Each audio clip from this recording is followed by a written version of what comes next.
S ഗ്രൂപ്പിലെ എല്ലാ സുഹൃത്തുക്കൾക്കും നമസ്കാരം. പ്രത്യേകിച്ചും പുതിയ സുഹൃത്തുക്കൾക്ക്. അപ്പോൾ ഞാൻ എല്ലാ ദിവസവും ഈ ചൊവ്വാഴ്ച, നേരത്തെ നമ്മൾ വേറൊരു ദിവസമായിരുന്നു, വ്യാഴാഴ്ച ആയിരുന്നു നമ്മുടെ മീറ്റിംഗ്. ഇപ്പോൾ നമ്മൾ മീറ്റിംഗ് ചൊവ്വാഴ്ചത്തേക്കാക്കി. മിഡ് നൈറ്റ് സ്റ്റാർസ് ഗ്രൂപ്പിൽ നമ്മുടെ ഡോക്ടേഴ്സ് ഒപ്പീനിയൻ എന്ന് പറഞ്ഞ ഈ പ്രോഗ്രാം. ഏതായാലും നിങ്ങളോടൊക്കെ എനിക്ക് നന്ദിയുണ്ട്. ഈ പ്രോഗ്രാം എന്നെ സംബന്ധിച്ചിടത്തോളം വളരെ ഇമ്പോർട്ടൻ്റ് ആയിട്ടുള്ള ഒരു കാര്യമായിട്ട് ഞാൻ കണക്കാക്കുന്നു. കാരണം വെച്ചാൽ പല ആൾക്കാരും വിചാരിക്കുന്ന പോലെ ആൽക്കഹോളിസം റയറസ്റ്റ്, വളരെ അപൂർവ രോഗങ്ങളിൽ ഒന്നാണെന്നാണ് ചില ആൾക്കാർ വിചാരിക്കുന്നത്. കുടിയൊരു പ്രശ്നം അല്ലാത്ത ആൾക്കാരും അതിനെപ്പറ്റി അറിയണ്ട എന്ന് വിചാരിക്കുന്ന ആൾക്കാരും മദ്യപാനം ഒരു രോഗമാണെന്ന് തന്നെ അവർ വിശ്വസിക്കുന്നില്ല. പല ആൾക്കാരും വിചാരിക്കുന്നത് അത് റയറസ്റ്റ് ഓഫ് ദ ഡിസീസസ്, രോഗങ്ങളിൽ വെച്ച് ഏറ്റവും വളരെ അപൂർവമായിട്ടുള്ള ഒരു സീരിയസ് ആയിട്ടൊന്നും അല്ലാത്തൊരു നിസ്സാര രോഗമാണെന്നൊക്കെയാണ് പല ആൾക്കാരുടെയും പൊട്ടത്തരത്തിലുള്ള ഒരു ധാരണ. ഇതാണ്. ഞാനിത് പറയുമ്പോൾ നിങ്ങൾക്കും അത്ഭുതം തോന്നും. എൻ്റെ അഭിപ്രായത്തിൽ അങ്ങനെ ഒത്തിരി ആൾക്കാരെ എനിക്കറിയാം. വളരെയധികം മദ്യം കഴിച്ച് അതിന് അടിപ്പെട്ട് ജീവിക്കുന്ന ആൾക്കാർ വരെയും വിചാരിക്കുന്നത് അതൊരു രോഗമൊന്നുമല്ല, അതൊരു നിസ്സാര കാര്യമാണെന്ന് വിചാരിക്കുന്ന എത്രയോ ആൾക്കാരുണ്ട്. അപ്പോൾ നമ്മൾ ഈ പ്രോഗ്രാമിൻ്റെ വലിപ്പം എന്താണെന്ന് വെച്ചാൽ, ആർക്കും ഇല്ലാത്ത വലിയൊരു ധാരണ, ഒരു അറിവ്, ആ അറിവിൽ കൂടി ജീവിതത്തെ തിരിച്ചു പിടിക്കാൻ കഴിയുന്നൊരു പരിപാടി, ഒരു പ്രോഗ്രാം. അതാണ് ഇതിൻ്റെ പ്രത്യേകത. അപ്പോൾ ഇന്ന് നമ്മുടെ ഗ്രൂപ്പിൽ കുറേ ആൾക്കാർ വന്നിട്ടുണ്ട്. വളരെ കുറച്ച് ആൾക്കാരുണ്ടാവുള്ളൂ.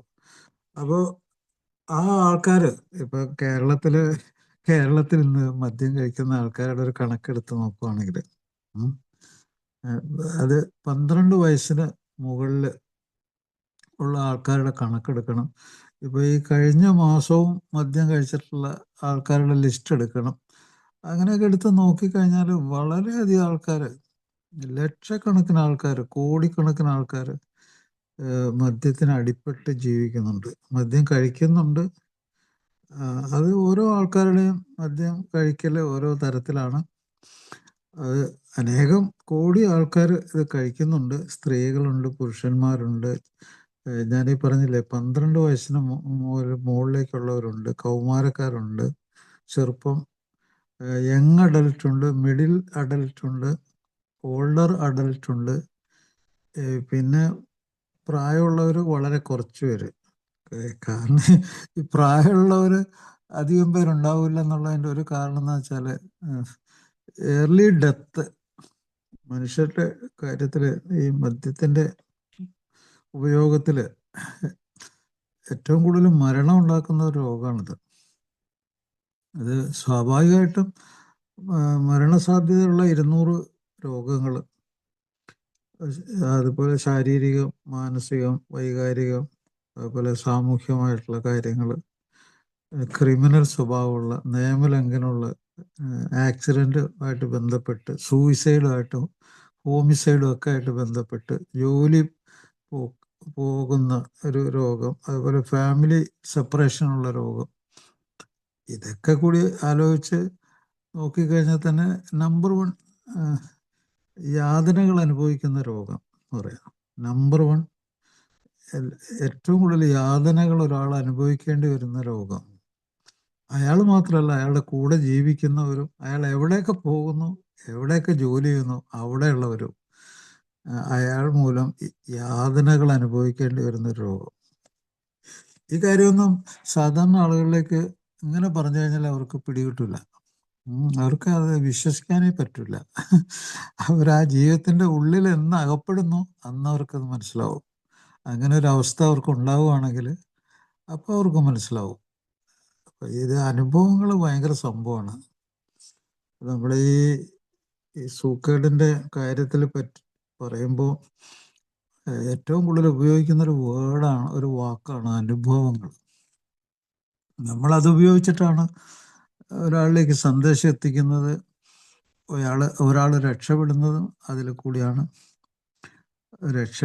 രക്ഷപ്പെടാത്തതും അതിൽ കൂടിയാണെന്ന് പറയാം. കാരണം വെച്ചാൽ അനുഭവങ്ങൾ അനുഭവങ്ങൾ തന്നെയാണ്.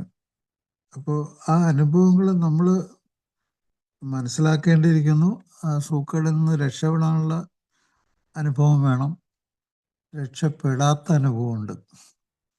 അപ്പോൾ എല്ലാ തരത്തിലുള്ള അനുഭവങ്ങളുണ്ട്. ഇപ്പോൾ എത്രയോ ആളുകൾ നമ്മുടെ ഈ ഗ്രൂപ്പിൽ വന്ന് മുഖം കാണിച്ചിട്ടൊക്കെ എത്രയോ ആൾക്കാർ വന്ന് പോയിക്കൊണ്ടിരുന്നു, എത്രയോ ആൾക്കാർ. അതുകൊണ്ട് ഞാൻ പറഞ്ഞത്, അപ്പോൾ അനുഭവങ്ങൾ തന്നെ പലതരത്തിലുണ്ട്. അനുഭവങ്ങൾ സ്വീകരിക്കുന്ന അനുഭവങ്ങളുണ്ട്, സ്വീകരിക്കാതെ ജീവിക്കുന്ന അനുഭവങ്ങളുണ്ട്. അപ്പോൾ അനുഭവം എന്നുള്ള വാക്ക് ഏറ്റവും കൂടുതൽ ഉപയോഗിക്കുന്ന ഒരു ടെറിട്ടറി, ഒരു മേഖലയാണ് ഈ ആൽക്കഹോളിക്സ് അനോണിമസിൻ്റെ ഈ പ്രോഗ്രാം. അപ്പോൾ ഞാനിപ്പോൾ എന്തിനാണ് ഈ എല്ലാ ചൊവ്വാഴ്ചയും ഇങ്ങനെ വന്ന് നിങ്ങളോട് സംസാരിക്കുന്നത്? ചില ആൾക്കാർ ചോദിച്ചിട്ടുണ്ട്, എനിക്ക് അത്ഭുതം തോന്നിയിട്ടുണ്ട്, ഇത് തന്നെ ഒരു അഡിക്ഷൻ്റെ ഒരു ഭാഗമാണോ ഈ ടോക്കിംഗ് ഫോർ ദിസ് പർപ്പസ്? ഇത് ഒരു അഡിക്ഷൻ്റെ, ആളുകൾക്ക് അഡിക്ഷൻ എന്താണെന്ന് അറിയാൻ പാടില്ലാത്ത ആൾക്കാരാണ് അങ്ങനെയൊക്കെയുള്ള വിഡ്ഢിത്തരം നിറഞ്ഞ ചോദ്യങ്ങൾ ചോദിക്കുന്നത്. വാട്ട് ഈസ് അഡിക്ഷൻ എന്നുള്ള അവർ ശരിക്കും അതിനൊരു നിർവചനമുണ്ട് അഡിക്ഷൻ എന്നുള്ളതിന്. അപ്പോൾ അത് അവർ അറിഞ്ഞിരിക്കണം. അപ്പോൾ അതിനെപ്പറ്റി ഞാൻ കൂടുതൽ പറയാം. അപ്പോൾ ഞാൻ വന്നിരിക്കുന്നതിൻ്റെ ഉദ്ദേശം, ഞാനൊരു മനുഷ്യനാണ്. അപ്പോൾ എനിക്ക് ഈ മദ്യാസക്ത രോഗം എന്നുള്ളത് എൻ്റെ വ്യക്തിപരമായ ജീവിതത്തെ, ഞാനൊരു മദ്യപാന രോഗിയല്ലെങ്കിലും ഞാൻ അങ്ങനെയുള്ള ആളുകളുടെ കൂടെ ജീവിച്ചു. എൻ്റെ ബന്ധുക്കൾ, എൻ്റെ മരിച്ചുപോയ ആൾക്കാർ, വളരെയധികം ആൾക്കാർ, ബന്ധുക്കൾ, അച്ഛൻ, അതുപോലെ മറ്റ് കുഴപ്പങ്ങൾ വളരെയധികം ഉണ്ടായിരുന്ന ആളുകൾ, പിന്നെ എന്നെ ഞങ്ങൾ വിദ്യാഭ്യാസമൊക്കെ കിട്ടിയ സമയത്ത് നമ്മുടെ അധ്യാപകർ, സുഹൃത്തുക്കൾ, മരിച്ചുപോയ ഒത്തിരി സുഹൃത്തുക്കൾ, വളരെയധികം ബന്ധുക്കൾ, അങ്ങനെ ഒത്തിരി അനുഭവങ്ങൾ. അതെല്ലാം വളരെ ഓർക്കുമ്പോൾ വളരെ വേദനാജനകമായിട്ടുള്ള അനുഭവങ്ങളൊക്കെയാണ്. അപ്പോൾ ഇത് രോഗം എന്നുള്ള നിലയിൽ ഇത് മനസ്സിലാക്കുകയും വ്യക്തിപരമായിട്ട് ഇത് വഹിക്കുന്ന ആ രോഗഭാരം, ഏതൊരു രോഗത്തിനും ഉള്ളൊരു വലിയ പ്രശ്നം, അതൊരു രോഗഭാരം എന്ന് പറഞ്ഞൊരു സാധനം ഉണ്ടാക്കും. ഈ രോഗഭാരം വ്യക്തിക്കും ആ വ്യക്തിയുടെ കൂടെ ജീവിക്കുന്നവർക്കുണ്ടാവുന്നുള്ളതാണ് പ്രത്യേകത. അത് ബേർഡൻ ഓഫ് ഡിസീസ് എന്ന് പറയും. ബേർഡൻ, അതൊരു രോഗത്തിൻ്റെ ഭാരം. അപ്പോൾ ഒരു ഉദാഹരണം, ഈ മദ്യപാനം തന്നെ വേണമെന്നില്ല. ഒരു പ്രമേഹ രോഗി, ഒരു കുടുംബനാഥനാണ് ഒരു പ്രമേഹ രോഗി. അയാളുടെ രോഗം ആ കുടുംബം രോഗഭാരമായിട്ട് അവർ താങ്ങേണ്ടി വരുന്നുണ്ട്. എപ്പോഴൊക്കെയാണ്? അയാൾ കിടപ്പിലാവുമ്പോൾ, അയാളുടെ കാല് മുറിച്ച് കളയുന്ന സമയത്ത്, ആ പ്രമേഹ രോഗം അയാൾക്ക് ഹാർട്ട് അറ്റാക്ക് ഉണ്ടായിട്ട് അതിനിർണായകമായിട്ടുള്ളൊരു ഘട്ടത്തിൽ അയാൾ ICUവിൽ കിടക്കുമ്പോൾ, അതുപോലെ അയാളുടെ വൃക്കകൾ കേടുപറ്റിയിട്ട് ഡയാലിസിസിനൊക്കെ ആയിട്ട് കൊണ്ടുപോകുന്ന സമയത്ത് അയാളെപ്പറ്റി ഓർത്തിട്ട് അയാളുടെ ബന്ധുക്കൾ അനുഭവിക്കുന്ന ആ രോഗഭാരം, അയാൾ അനുഭവിക്കുന്ന രോഗഭാരം അത് നിസ്സാരമൊന്നുമല്ല. അയാളൊരു ഏണിംഗ് മെമ്പർ, ഒരു ഫാമിലിയുടെ സപ്പോർട്ടാണ്. അത് പോവുകയാണ്. അപ്പോൾ ഒരു കുടുംബം അങ്ങനെ ചെതറിപ്പോകാൻ പോവാണ്. അതേ രീതി തന്നെയാണ് പല ദീർഘകാല രോഗങ്ങളുടെയും അവസ്ഥ അങ്ങനെയൊക്കെ തന്നെയാണ്. അപ്പോൾ അങ്ങനെയുള്ള ദീർഘകാല രോഗങ്ങളുടെ പട്ടികയിൽ ഒരു നമ്പർ വൺ ഡിസീസാണ് ആൽക്കഹോളിസം. കാരണം എന്താണെന്ന് വെച്ചാൽ, ഇത് ഒരു വലിയൊരു പുസ്തകമാണെങ്കിൽ ഈ രോഗം ഒരു വലിയ പുസ്തകമാണെങ്കിൽ ആ പുസ്തകത്തിൽ അനേകം ചാപ്റ്ററുകൾ ഉണ്ട്. ആ ഓരോ ചാപ്റ്ററും മറ്റു പല രോഗങ്ങളാണ്.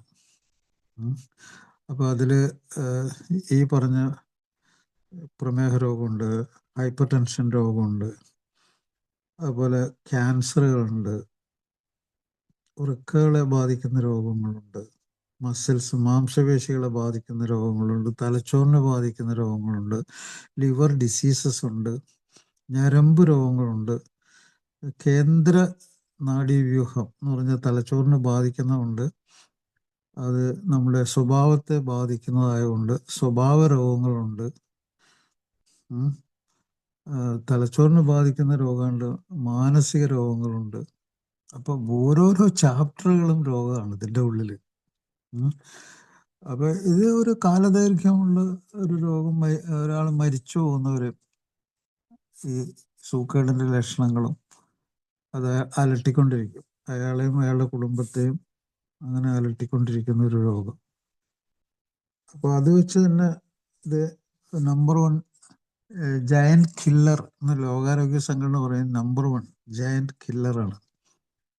അത് ഒറ്റയ്ക്ക് എടുക്കലല്ല, ഞാനത് ഒറ്റയ്ക്ക് എടുക്കുന്നില്ല. കാരണം വെച്ചാൽ ഈ മദ്യാസക്ത രോഗം ഒറ്റയ്ക്ക് ഒരു രോഗമായിട്ട് കരുതേണ്ടതില്ല. കാരണം അതൊരു പാലം, മറ്റ് ലഹരി വസ്തുക്കളിലേക്ക് ഒരു പാലം ഉണ്ടാക്കുന്നുണ്ട്. അത് ടുബാക്കോ, പുകയിലയോ സിഗരറ്റോ മറ്റ് ലഹരി വസ്തുക്കൾ. ഇപ്പോഴത്തെ കാലത്ത് അത് ഭയങ്കര ഉറപ്പായ കാര്യമാണ്. മറ്റ് ലഹരി വസ്തുക്കളിലേക്കൊരു പാലം പണിതിട്ടുണ്ട്. അപ്പം അതെല്ലാം കൂടി ചേർന്നിട്ട് നമ്പർ 1 ജയന്റ് കില്ലറാണ്. അത് ക്യാൻസറിൻ്റെ കാര്യത്തിലും ആക്സിഡൻറ്റിൻ്റെ കാര്യത്തിലും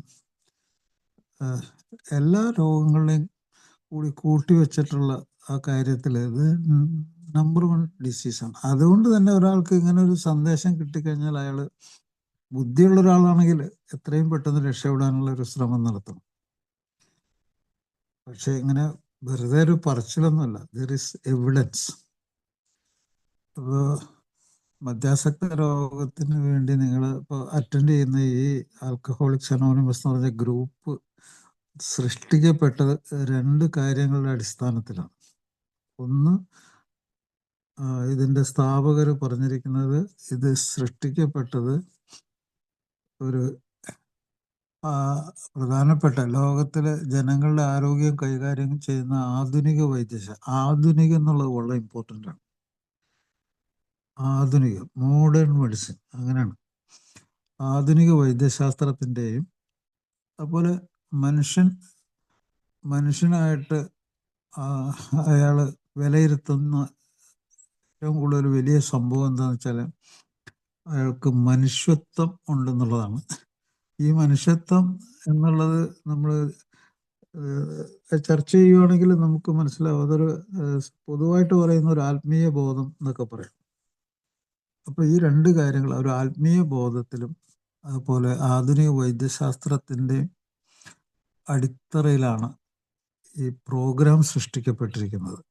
അപ്പോൾ ഇതിൽ പറയുന്ന ബഹുഭൂരിപക്ഷം കാര്യങ്ങൾ ആധുനിക വൈദ്യശാസ്ത്രത്തിൽ പറയുന്ന കാര്യങ്ങളാണ്. അതുകൂടാതെ ഒരു മനുഷ്യത്വം എന്ന നിലയിൽ എന്താണ് ഈ മനുഷ്യത്വം ഇതിൽ വരാൻ കാരണം നമ്മുടെ ഈ ബ്രെയിനിൽ ആണ് ഇതിൻ്റെ അടിത്തറ. നമ്മുടെ ചിന്തകൾ, തോന്നലുകൾ, വികാരങ്ങൾ, സ്വഭാവങ്ങൾ ഇതെല്ലാം കൂടി ചേർന്ന് നമുക്ക് ഒരു ബോധത്തിൻ്റെ ഉള്ളിൽ ഒരു മനസ്സുണ്ട്. ആ മനസ്സിൽ നമ്മൾ മനുഷ്യർ എന്ന് പറയുമ്പോൾ നമുക്ക് മനുഷ്യത്വവും അതിനോടനുബന്ധിച്ചുള്ള കരുണ, സ്നേഹം, മറ്റുള്ളവർക്ക് വേണ്ടിയുള്ള ത്യാഗം. കാരണം നമുക്കറിയാം മനുഷ്യനും തമ്മിലുള്ള ഈ പരസ്പരം എന്നുള്ള വാക്ക് ഏറ്റവും കൂടുതൽ ആൽക്കഹോളിക്സ് അനോണിമസിൽ യൂസ് ചെയ്യുന്ന വാക്കാണ് പരസ്പരം. ആ വാക്കില്ലെങ്കിൽ ആൽക്കഹോളിക്സ് അനോണിമസ് ഇല്ല. പരസ്പരം ഒരു മനുഷ്യർ അങ്ങോട്ടും ഇങ്ങോട്ടും ബന്ധപ്പെട്ടിരിക്കുന്നു. വെറും ബന്ധമല്ല. ബന്ധം എന്ന് പറഞ്ഞാൽ വ്യാഖ്യാനങ്ങൾ അനവധിയുണ്ട്. അതിൽ വില്യം ജെയിംസ് ഈ ആൽക്കഹോളിക്സ് അനോണിമസ് സ്ഥാപിക്കാനായിട്ട് വിൽ വിൽസൺ ബിൽ വിൽസൺ സ്വീകരിച്ച ഏറ്റവും വലിയൊരു പുസ്തകമാണ് വെറൈറ്റീസ് ഓഫ് സ്പിരിച്വൽ എക്സ്പീരിയൻസസ്. പല തരത്തിലുള്ള ആത്മീയ അനുഭവങ്ങൾ എന്ന് പറഞ്ഞ കാര്യങ്ങളെ ഉൾക്കൊള്ളുന്നൊരു പുസ്തകം ഈ ഫിലോസഫിയുടെയും അതുപോലെ തന്നെ സൈക്കോളജിയുടെയൊക്കെ പിതാവ് എന്നറിയപ്പെടുന്ന വില്യം ജെയിംസ്. ആ വില്യം ജെയിംസ് പറഞ്ഞു വെച്ച ഏറ്റവും പ്രധാനപ്പെട്ട ഒരു വാക്കുണ്ട്. ഈ ബന്ധം എന്നുള്ളതിൻ്റെ വാക്കിന് ഭയങ്കരമായിട്ടുള്ള വിശാലമായിട്ടുള്ള നമ്മളറിയാത്തൊരർത്ഥമുണ്ട്. ബന്ധം എന്ന് പറഞ്ഞാൽ ബോധം തന്നെയാണ്. ശരിക്കും ബോധം. അതിൻ്റെ കാര്യം പറയാം, വിശദീകരിക്കാം. നിങ്ങൾക്ക് ബോധം ഉണ്ടെങ്കിൽ ബന്ധം എന്താണെന്ന് അറിയുള്ളൂ. ബന്ധം എന്താണെന്ന് അറിയാൻ നിങ്ങൾ ബോധത്തിൻ്റെ ഉള്ളിലാണ് അത് പ്രവർത്തിക്കുന്നത്. അത് ബോധം തന്നെയാണ് വാസ്തവത്തിൽ. അത് എന്തുകൊണ്ടാണ് ബോധമാകുന്നത്? ഒരാൾ അയാളെ അറിയുക, അയാളുടെ ചുറ്റുപാടിനെ അറിയുക, ആ സമയം അറിയുക, അയാളുടെ ചുറ്റുപാടുള്ള ലോകത്തെ അറിയുക, സന്ദർഭത്തെ അറിയുക. അങ്ങനെയുള്ള ഒരാൾക്കാണല്ലോ ബോധം ഉണ്ടാകുന്നത്. ആ ബോധത്തിൻ്റെ ഉള്ളിൽ ഉള്ള കമ്മ്യൂണിക്കേഷൻ, പരസ്പര ബന്ധം, അത് നേരത്തെ ഞാൻ പറഞ്ഞ വാക്കുകൂടെ വരുന്നു, പരസ്പര ബന്ധം. ആ ബന്ധത്തിലാണ് ബോധം എന്ന് പറയുന്നത്. അപ്പോൾ ബോധം ഉണ്ടെങ്കിലേ ബന്ധമുള്ളൂ, ബന്ധം ഉണ്ടെങ്കിലേ ബോധമുള്ളൂ. ഇത് ഏതൊരു ആൽക്കഹോളിക്ക് അറിഞ്ഞിരിക്കണം. അത് അയാളുടെ മനസ്സിൻ്റെ ഉള്ളിൽ ഇങ്ങനെ ഒരു ധാരണ ഇല്ലെങ്കിൽ ഒന്നിലും അയാൾക്ക് വലിയൊരു ധാരണയില്ലാത്തൊരു വിശ്വാസം ഇല്ലാത്ത ഒരാളെ പോലെ ആയി. ഇതിന് കുറേ അറിവുകൾ വേണം. എന്താണ് ജീവിതം എന്നും എന്താണ് മനുഷ്യനെന്നും ഈ രോഗത്തിൻ്റെ അനുഭവങ്ങൾ എന്താണെന്നും ഒക്കെ അയാൾ കുറേയധികം കാര്യങ്ങൾ മനസ്സിലാക്കേണ്ടി വരും. ഈ ഗ്രൂപ്പിൽ വരുമ്പോൾ ഇറ്റ് ഈസ് വെരി ഈസി. ഈ അനുഭവങ്ങളും ശക്തിയും പ്രതീക്ഷയും എന്നൊക്കെ പറയുന്ന സാധനങ്ങൾ പങ്കുവെക്കുമ്പോൾ അയാൾ എന്തിനാണ് ഇവിടെ വന്നത്, എന്ത് രോഗമാണ് അയാൾക്കുള്ളത്, അതിൻ്റെ ലക്ഷണങ്ങൾ എന്തൊക്കെയാണ്, അതിൻ്റെ തീവ്രത എന്താണ്, എത്ര കാലമായി അതിൻ്റെ പുറകെ അയാൾ നടന്നിട്ടുണ്ട്, ആരൊക്കെ അയാളുടെ രോഗം മൂലം കഷ്ടതകൾ അനുഭവിച്ചിട്ടുണ്ട്, അയാൾ അനുഭവിച്ചത് അയാൾ എപ്പോഴാണ് അറിയാൻ തുടങ്ങിയത്, എപ്പോഴാണ് അതിനെപ്പറ്റി അയാൾക്ക് ധാരണ വന്നത്, ഒക്കെ ഒത്തിരി ഒത്തിരി കാര്യങ്ങൾ ഗ്രൂപ്പിൽ വരുമ്പോൾ അയാളുടെ തലച്ചോറിൽ കയറണം. അങ്ങനെ കയറിയില്ലെങ്കിൽ അയാൾ വെറുതെ വന്നാണ് റിലാപ്സ് അടിച്ച് അയാൾ നേരത്തെ തന്നെ മരിച്ചു പോകും. ഇതിൽ പുനർപതനം എന്നുള്ള വാക്കിന് ജീവിതത്തിൻ്റെ മരണത്തിൻ്റെ ഒരു അതിർവരമ്പാണ്. അത് അടിക്കടി അതിൻ്റെ മുമ്പുള്ളൊരു വാക്കുണ്ട്, അഡിക്ഷൻ എന്നുള്ള വാക്ക്. അതിലൊക്കെ കയറി ഇറങ്ങി ആ അഡിക്ഷനിൽ നിന്ന് രക്ഷപ്പെടാനുള്ളൊരു മാർഗം, ആ മാർഗത്തിൻ്റെ ഉള്ളിൽ ഭീകരമായിട്ട് വന്നു പോകുന്നൊരു പരിപാടിയാണ് പതനം, പുനർപതനം. വീണ്ടും വീണ്ടും പതനത്തിലേക്ക് പോവുക. അപ്പോൾ അതൊരു ചെറിയൊരു വരമ്പാണ്. അങ്ങോട്ടും മറിയുക, ഇങ്ങോട്ടും മറിയുക. ആ വരമ്പിൽ കൂടി, ആ ബോധത്തിൻ്റെ വരമ്പിൽ കൂടി വീണു പോകാതെ, താഴെ വീണു പോകാതെ നടന്നു പോകേണ്ടി വരും. അങ്ങനത്തെ ഒരു പരിപാടിയുണ്ട് ഇതിൽ. അപ്പോൾ ഈ പ്രോഗ്രാം ശരിക്കും അറിഞ്ഞാലത് മനസ്സിലാവും. അപ്പോൾ ഞാനിപ്പോൾ ഒരു മനുഷ്യനാണ്. ഞാനിപ്പോൾ ഒരു ഡോക്ടർ ആയതുകൊണ്ട് ഞാൻ നേരത്തെ പറഞ്ഞില്ലേ, കുറേ ആളുകളൊക്കെ എനിക്ക് ബന്ധം ഉണ്ട്. നമ്മളുമായിട്ടൊരു പരസ്പരം ധാരണ ഉണ്ടായിട്ടുണ്ട്. നമ്മുടെ മനസ്സിലുണ്ടവർ. അതുപോലെ തന്നെ ഒത്തിരി രോഗികളെ ഞാൻ ചികിത്സിച്ചിട്ടുണ്ട്. ആ ചികിത്സയുടെ ഉള്ളിൽ ഒരു വല്ലാത്തൊരു ജീവൻ മരണ പോരാട്ടമാണ്. ഇത് മറ്റ് അസുഖങ്ങളെ പോലെയല്ല. നമ്മളെപ്പോഴും ഒരാളെ അന്വേഷിച്ചുകൊണ്ടിരിക്കും. പലപ്പോഴും അയാൾ എന്തായി, അയാളുടെ കാര്യം എന്തായി. മറ്റു പല ആൾക്കാരെയും രോഗാവസ്ഥയായിട്ട് വരുന്നവരൊക്കെ നമ്മൾ പ്രത്യേകിച്ചൊരു കാരണമില്ലെങ്കിൽ നമ്മൾ പിന്തുടരാറില്ല. ഇതങ്ങനെയല്ല. ഇത് പിന്തുടർന്നില്ലെങ്കിൽ നമുക്ക് ചിലപ്പോൾ നമ്മുടെ മനസ്സിന് തന്നെ ഒരു സ്വസ്ഥത ഉണ്ടാവില്ല. നമ്മളിങ്ങനെ പിന്തുടരും. അപ്പോൾ നമ്മൾ ഈ രോഗത്തിൻ്റെ ചികിത്സയിൽ ഏറ്റവും വലിയ സംഗതി എന്ന് വെച്ചാൽ ഏറ്റവും ലേറ്റസ്റ്റ് ആയിട്ടുള്ള അറിവ്, നോളജ്, അതിൻ്റെ അതിൻ്റെ റിസർച്ച്, ഗവേഷണങ്ങൾ, അതിൻ്റെ ഫലങ്ങൾ, ഇതൊക്കെ എനിക്ക് വളരെ, ഞാൻ ഏറ്റവും കൂടുതൽ പഠിച്ചിട്ടുള്ള വിഷയമാണിത്. കാരണം ഇതിലിപ്പോൾ ലേറ്റസ്റ്റ് ആയിട്ടുള്ള ട്രീറ്റ്മെൻറ്റ്, ആൽക്കഹോളിസത്തിൻ്റെ ലേറ്റസ്റ്റ് ട്രീറ്റ്മെൻറ്റ് എന്നാൽ നിങ്ങളൊരു വേറെ ഡോക്ടറോട് ചോദിച്ചു നോക്കുക. കാരണം ഇത് ലേറ്റസ്റ്റ് ട്രീറ്റ്മെൻറ്റ് പല ആൾക്കും അറിയാൻ പാടില്ല. എന്താന്ന് ഞാനത് അഹങ്കാരം കൊണ്ട് പറയല്ല. ലേറ്റസ്റ്റ് ട്രീറ്റ്മെൻറ്റ് എന്ന് പറയുന്നത് തലച്ചോറിൽ ഡീപ്പ് ബ്രെയിൻ സ്റ്റിമുലേഷനാണ്. Deep brain stimulation. ഡീപ്പ് എന്നുള്ളത് വളരെ ഇമ്പോർട്ടൻ്റ് ആണ്, ബ്രെയിൻ എന്നുള്ളത് ഇമ്പോർട്ടൻ്റ് ആണ്, സ്റ്റിമുലേഷൻ എന്നുള്ളത് ഇമ്പോർട്ടൻ്റ് ആണ്. എന്താണ് ഡീപ്പ് ബ്രെയിൻ സ്റ്റിമുലേഷൻ? തലച്ചോറിൻ്റെ ഉള്ളിലേക്ക് ആഴത്തിൽ വളരെ നീളമുള്ള ഇലക്ട്രോഡുകൾ, കറണ്ട് പാസ് ചെയ്യുന്ന നേരിയ കമ്പികളാണ് ഇലക്ട്രോഡുകൾ. അത് കടത്തി വിട്ടിട്ട് അത് പോകുന്ന വഴികളൊക്കെ രേഖപ്പെടുത്തി അവിടെ പ്രത്യേക ചില സ്ഥലങ്ങളുണ്ട് തലച്ചോറിൽ. ആ ഭാഗത്തേക്കൊക്കെ ഇലക്ട്രിസിറ്റി കടത്തി വിട്ട് തലച്ചോറിൽ അവിടെ ഉത്തേജനം ഉണ്ടാക്കുന്ന ഒരു ചികിത്സയുണ്ട്. ആ ചികിത്സയാണ് മദ്യപാനത്തിനും മറ്റ് മാറാത്ത ലഹരികൾക്കുള്ള ലേറ്റസ്റ്റ് ട്രീറ്റ്മെൻറ്റ്. അതാണ് ഡീപ്പ് ബ്രെയിൻ സ്റ്റിമുലേഷൻ. അങ്ങനെയുള്ള സ്റ്റിമുലേഷൻ ചെയ്യുന്ന ഇപ്പോൾ രോഗികളൊക്കെ പൈസയുള്ള ആൾക്കാരൊക്കെ ഉണ്ട്. 10-16 ലക്ഷം രൂപയൊക്കെ ആവാൻ. അപ്പോൾ നമ്മൾ ഈ തുടക്കത്തിൽ തന്നെ ഈ ആൽക്കഹോളിക്സ് അനോണിമസിനെ സ്നേഹിച്ചിരുന്നൊരു ഈ ഞാനിപ്പോൾ ഇന്ന് പറഞ്ഞുകൊണ്ടിരിക്കുന്ന ഡോക്ടേഴ്സ് ഒപ്പീനിയൻ പറഞ്ഞ ആയിരക്കണക്കിന് രോഗികളെ ചികിത്സിച്ച AA പ്രോഗ്രാം ഉണ്ടായ സമയത്ത് രോഗികളെ ചികിത്സിക്കുകയും ആൽക്കഹോളിക്സ് അനോണിമസിനെ അത് അങ്ങനെ ആക്കാനായിട്ട് സഹായിച്ചൊരു ഡോക്ടറുണ്ട്. അദ്ദേഹമാണ് വില്യം ഡങ്കൻ സിൽക്ക്വർത്ത്. അദ്ദേഹം ആരൊക്കെയായിട്ട് ബന്ധമുണ്ടെന്ന് ചോദിച്ചാൽ ബിൽ വിൽസൺ എന്ന് പറഞ്ഞ ഇതിൻ്റെ സ്ഥാപകൻ, സഹസ്ഥാപകൻ ഡോക്ടർ ബോബ്, ഇവരൊക്കെ ആയിട്ട്, പിന്നെ ആദ്യകാലങ്ങളിലുണ്ടായിരുന്ന ആൽക്കഹോളിക്സ് അനോണിമസിലെ മെമ്പേഴ്സ്, അവരൊക്കെ കുറേ ആൾക്കാരെ ചികിത്സിച്ചിട്ടുള്ള ആൾക്കാർ. അമേരിക്കയിലെ ടൗൺസ് ഹോസ്പിറ്റൽ എന്ന് പറഞ്ഞ സ്ഥലത്ത് അദ്ദേഹം ആ കാലത്ത് ചികിത്സിക്കാത്ത രോഗികളില്ല. അപ്പോൾ ഈ പ്രോഗ്രാം, ഈ എന്ന് പറഞ്ഞ പ്രോഗ്രാമിനെ ലോകത്തിന് പരിചയപ്പെടുത്തി ആമുഖം എഴുതിയത് അദ്ദേഹമാണ്. ആ ബുക്കിന് ആമുഖം എഴുതിയത് അദ്ദേഹമാണ്. അദ്ദേഹം പറഞ്ഞ 2 വാക്കുകൾ, 3-4 വാക്കുകൾ വളരെ ഇന്നും ഭയങ്കര പ്രസക്തമാണ്. ഞാൻ എപ്പോഴും ഓർക്കുന്ന വാക്കുകളാണ്. ആൽക്കഹോളിസത്തെ പറ്റി പറയുകയാണെങ്കിൽ ആ വാക്കുകൾ ഓർക്കാതെ ഒരാൾക്ക് മുന്നോട്ട് പോകാൻ പറ്റില്ല. രോഗികൾ ഓർത്തിരിക്കണം, ഡോക്ടർ ഓർത്തിരിക്കണം.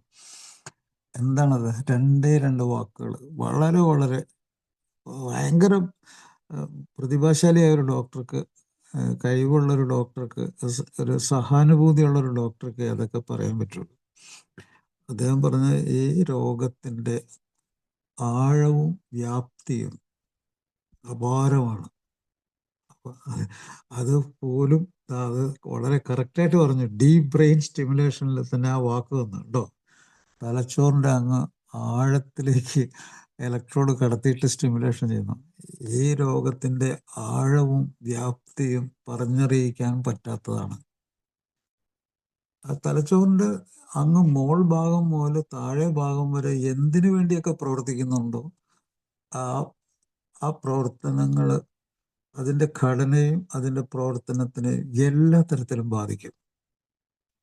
അത് ഒരു അത്ഭുതമായിട്ട് എനിക്ക് തോന്നിയിട്ടുണ്ട്. അദ്ദേഹത്തിൻ്റെ ആ ഒരു പ്രവചനം പോലെയുള്ള ആ ഭയങ്കര എന്നെന്നും നിലനിൽക്കുന്ന ആ സ്റ്റേറ്റ്മെൻറ്റ് ഭയങ്കരമാണ്. അപ്പോൾ ഈയിടെ ഞാൻ വായിച്ച ലേറ്റസ്റ്റ് പുസ്തകത്തിൽ, തലച്ചോറിനെ കുറിച്ചുള്ള പുസ്തകത്തിൽ, തലച്ചോറിൽ സെറിബ്രൽ കോർട്ടെക്സ് എന്നൊക്കെ പറയും, എല്ലാവരും കേട്ടിട്ടുണ്ടാവും. തലച്ചോറിൻ്റെ ഏറ്റവും മോൾ ഭാഗം, അതാണ് higher brain function. Higher brain function എന്ന് പറഞ്ഞാൽ, ഹയർ എന്ന് വെച്ചാൽ ഔന്നത്യമുള്ള, ബ്രെയിൻ തലച്ചോറ്, ഫങ്ഷൻ പ്രവർത്തനം. ഹയർ ബ്രെയിൻ ഫങ്ഷൻ, തലച്ചോറിൻ്റെ ഔന്നത്യമുള്ള, ഏറ്റവും ഔന്നത്യമുള്ള തലച്ചോറിൻ്റെ പ്രവർത്തനം എന്ന് പറഞ്ഞാൽ എല്ലാവർക്കും അറിയാം. അത് ചിന്തകൾ ഉൽപ്പാദിപ്പിക്കുന്നു, അത് വികാരങ്ങൾ ഉൽപ്പാദിപ്പിക്കുന്നു. അത് തോന്നലുകൾ ആയിട്ട് നമ്മുടെ മനസ്സിൽ വരുന്നു, സ്വഭാവമായിട്ട് വരുന്നു നമ്മുടെ മനസ്സിൽ. അതുകൂടാതെ ഈ ലോകത്തെ നമ്മളെ ഉള്ളിലേക്ക് ഇറക്കി കൊണ്ടുവരുന്നു.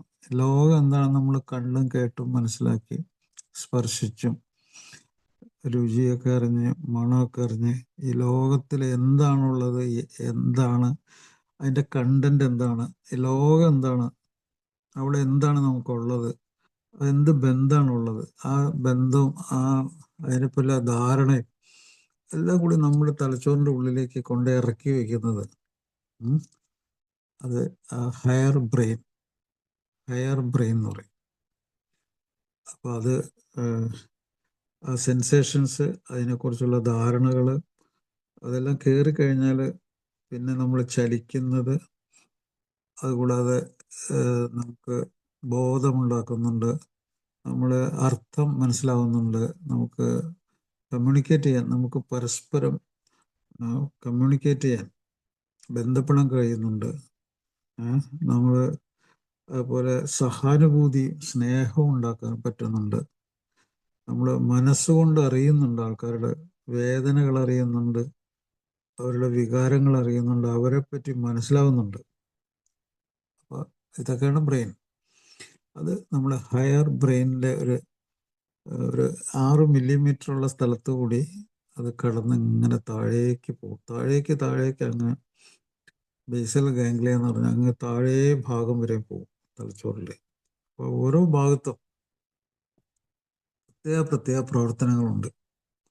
ഇപ്പോൾ ഉദാഹരണത്തിന് സാമൂഹ്യ ബോധവും ബുദ്ധിശക്തിയും തിരിച്ചറിവും, മനുഷ്യരെ മനസ്സിലാക്കുകയും നമ്മുടെ വർഗത്തെ മനസ്സിലാക്കുകയും അതിനോടുള്ള സ്നേഹവും അടുപ്പവും ഒക്കെ സൂക്ഷിക്കുകയും ചെയ്യുന്നത് തലച്ചോറിൻ്റെ ഈ ഭാഗം തന്നെയാണ്. അതുകൂടാതെ നമുക്ക് പലതരം വികാരങ്ങളുണ്ട്. ആ വികാരങ്ങളെല്ലാം നമ്മൾ മനസ്സിലാക്കുക. നമുക്ക് അതിനെപ്പറ്റി കൂടുതൽ പറയേണ്ട ആവശ്യമില്ല, എല്ലാവർക്കും അറിയാം അതൊക്കെ ഈ ബ്രെയിനിൽ കൂടി. അപ്പോൾ തലച്ചോറിൻ്റെ സൂക്കേടാണിത്. അതുകൊണ്ട് തന്നെ പറയാം, നിങ്ങൾ ഏതെങ്കിലും ഒരു പുസ്തകം എടുത്ത് നിങ്ങൾക്ക് ഇപ്പോൾ മൊബൈലിലോ അല്ലെങ്കിൽ ഡിക്ഷണറിയിലോ നോക്കുവാണെങ്കിൽ അതിൽ പ്രധാനപ്പെട്ടൊരു വാക്ക് കാണാം. What is alcoholism? എന്താണ് മദ്യപാന രോഗം? അതിൽ കുറേ വാക്കുകളുണ്ട്. അത് ദീർഘകാലം നീണ്ടു നിൽക്കുന്ന, ഒരുപക്ഷെ മരണം വരെ നീണ്ടു നിൽക്കുന്ന, മുന്നോട്ട് വളരുന്ന, നിർത്തിക്കഴിഞ്ഞാലും പുനർപതനം സംഭവിക്കാൻ സാധ്യതയുള്ള തലച്ചോറിൻ്റെ റിലാപ്സിങ് ഡിസീസ്, പുനർപതനം സംഭവിക്കാൻ സാധ്യതയുള്ള തലച്ചോറിൻ്റെ മസ്തിഷ്ക രോഗം, ഇതാണ് അതിൻ്റെ. അപ്പോൾ ഒരാൾ മറ്റു ലഹരികൾ ഉപയോഗിക്കുന്നുണ്ട്, അയാൾ തന്നെ തലച്ചോറിനെ അയാൾ ഉപദ്രവിച്ചുകൊണ്ട് ജീവിക്കുന്നു. അയാൾ അറിയുന്നില്ല എന്തിനാണ് ഇങ്ങനെ ഉപദ്രവം ഉണ്ടാക്കുന്നതും അതിൻ്റെ പരിണിത ഫലം എന്താണെന്നും. അയാൾ മറ്റുള്ളവരൊക്കെ ഉപയോഗിക്കുന്നു, തനിക്കെന്തോ അപാരമായ ഒരു ആനന്ദം കിട്ടുന്നു, അത് ഭയങ്കരമാണെന്നും ഭയങ്കര സംഭവമാണെന്നും, അത് ലഭിച്ചു കഴിഞ്ഞാൽ അപൂർവമായിട്ട് എന്തോ ഒരു സൗഭാഗ്യം, ഒരു മറ്റുള്ളവർക്ക് ആർക്കും അനുഭവിക്കാത്ത. പല മദ്യപിക്കുന്ന ആൾക്കാരും ചോദിച്ചിട്ടുണ്ട്, ഇവനൊക്കെ എന്തിനാണ് ജീവിക്കുന്നത് ഇതൊന്നും കഴിക്കാതെ? അങ്ങനെയൊക്കെ പരിഹാസത്തോട് പറയുന്ന പല മദ്യപാനികളും ഞാൻ കണ്ടിട്ടുണ്ട്. ഇവനൊക്കെ ഇതൊന്നും ഉപയോഗിക്കാതെ ഇങ്ങനെ ജീവിച്ചിട്ട് എന്താ കാര്യം? അങ്ങനെയൊക്കെ ചോദിച്ചിട്ടുണ്ട്. സ്ത്രീകളോടൊക്കെ അവർ പരമപുച്ഛമായിട്ട് ചോദിച്ചിട്ടുണ്ട്, എന്തിനാണ് ഇവളൊക്കെ ജീവിച്ചിരിക്കുന്നത്? അത് എന്തോ വലിയ അപാരമായ ഒരു സൗഭാഗ്യം, ഒരു ആനന്ദം, ഒരു പ്രതിഫലം തനിക്ക് കിട്ടുന്നു എന്നുള്ള ഒരു ധാരണയാണത്. അത് അഡിക്ഷനാണ്. അതാണ് അഡിക്ഷൻ. അത് ആ അഡിക്ഷൻ ഒരാളുടെ തലച്ചോറിൽ വന്നു ചേരാൻ കുറേ സമയം പിടിക്കും. അപ്പോൾ അത് ഏതൊക്കെ തരത്തിലുള്ള രീതിയിലാണ് അഡിക്ഷൻ വരണമെന്ന് ചോദിച്ചാൽ, ചില ആൾക്കാർ ബോധം കെടുന്നവരെ കുടിച്ച് ഒറ്റ അടിക്ക് തന്നെ വളരെയധികം മദ്യം കുടിച്ച് ബോധം കെട്ട് കഴിഞ്ഞാൽ അതൊരു മദ്യപാനം. അല്ലെങ്കിൽ കുറേശ്ശെ രാവിലെ മുതൽ വൈകിട്ട് വരെയും കുടിക്കുന്ന ഒരു തരത്തിലുള്ളൊരു മദ്യപാനം. അല്ലെങ്കിൽ ഒരാഴ്ചയിലൊരു അടുത്ത 2-3 ദിവസങ്ങൾ വളരെയധികം അളവിൽ മദ്യം കഴിക്കുന്ന ഒരു ബിഞ്ചി ഡ്രിങ്കിങ് എന്ന് പറയും. അല്ലെങ്കിൽ ഇതെല്ലാം കൂടി ചേർന്ന് മദ്യം കഴിച്ചില്ലെങ്കിൽ കൈവിറയ്ക്കുകയും അവശത വരികയും പിന്മാറ്റം വരികയും മദ്യമില്ലാതെ ജീവിക്കാൻ പറ്റാത്ത ഡിപ്പെൻഡൻസ്, അടിമയാക്കപ്പെടുന്ന അവസ്ഥയിലുള്ള മദ്യപാനം എല്ലാം അവസാനിക്കുന്നത് ഈ ലാസ്റ്റ് അവസ്ഥയിലേക്കാണ്.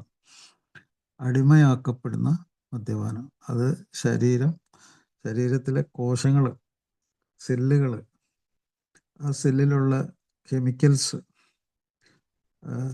ഇലക്ട്രിസിറ്റി, അതിൻ്റെ തലച്ചോറിൽ പ്രവർത്തിക്കുന്ന ഇലക്ട്രിസിറ്റി, രാസവസ്തുക്കൾ, ഇതെല്ലാം ആ അടിമത്തത്തിൻ്റെ ഉള്ളിൽ പെടുന്നുണ്ട്.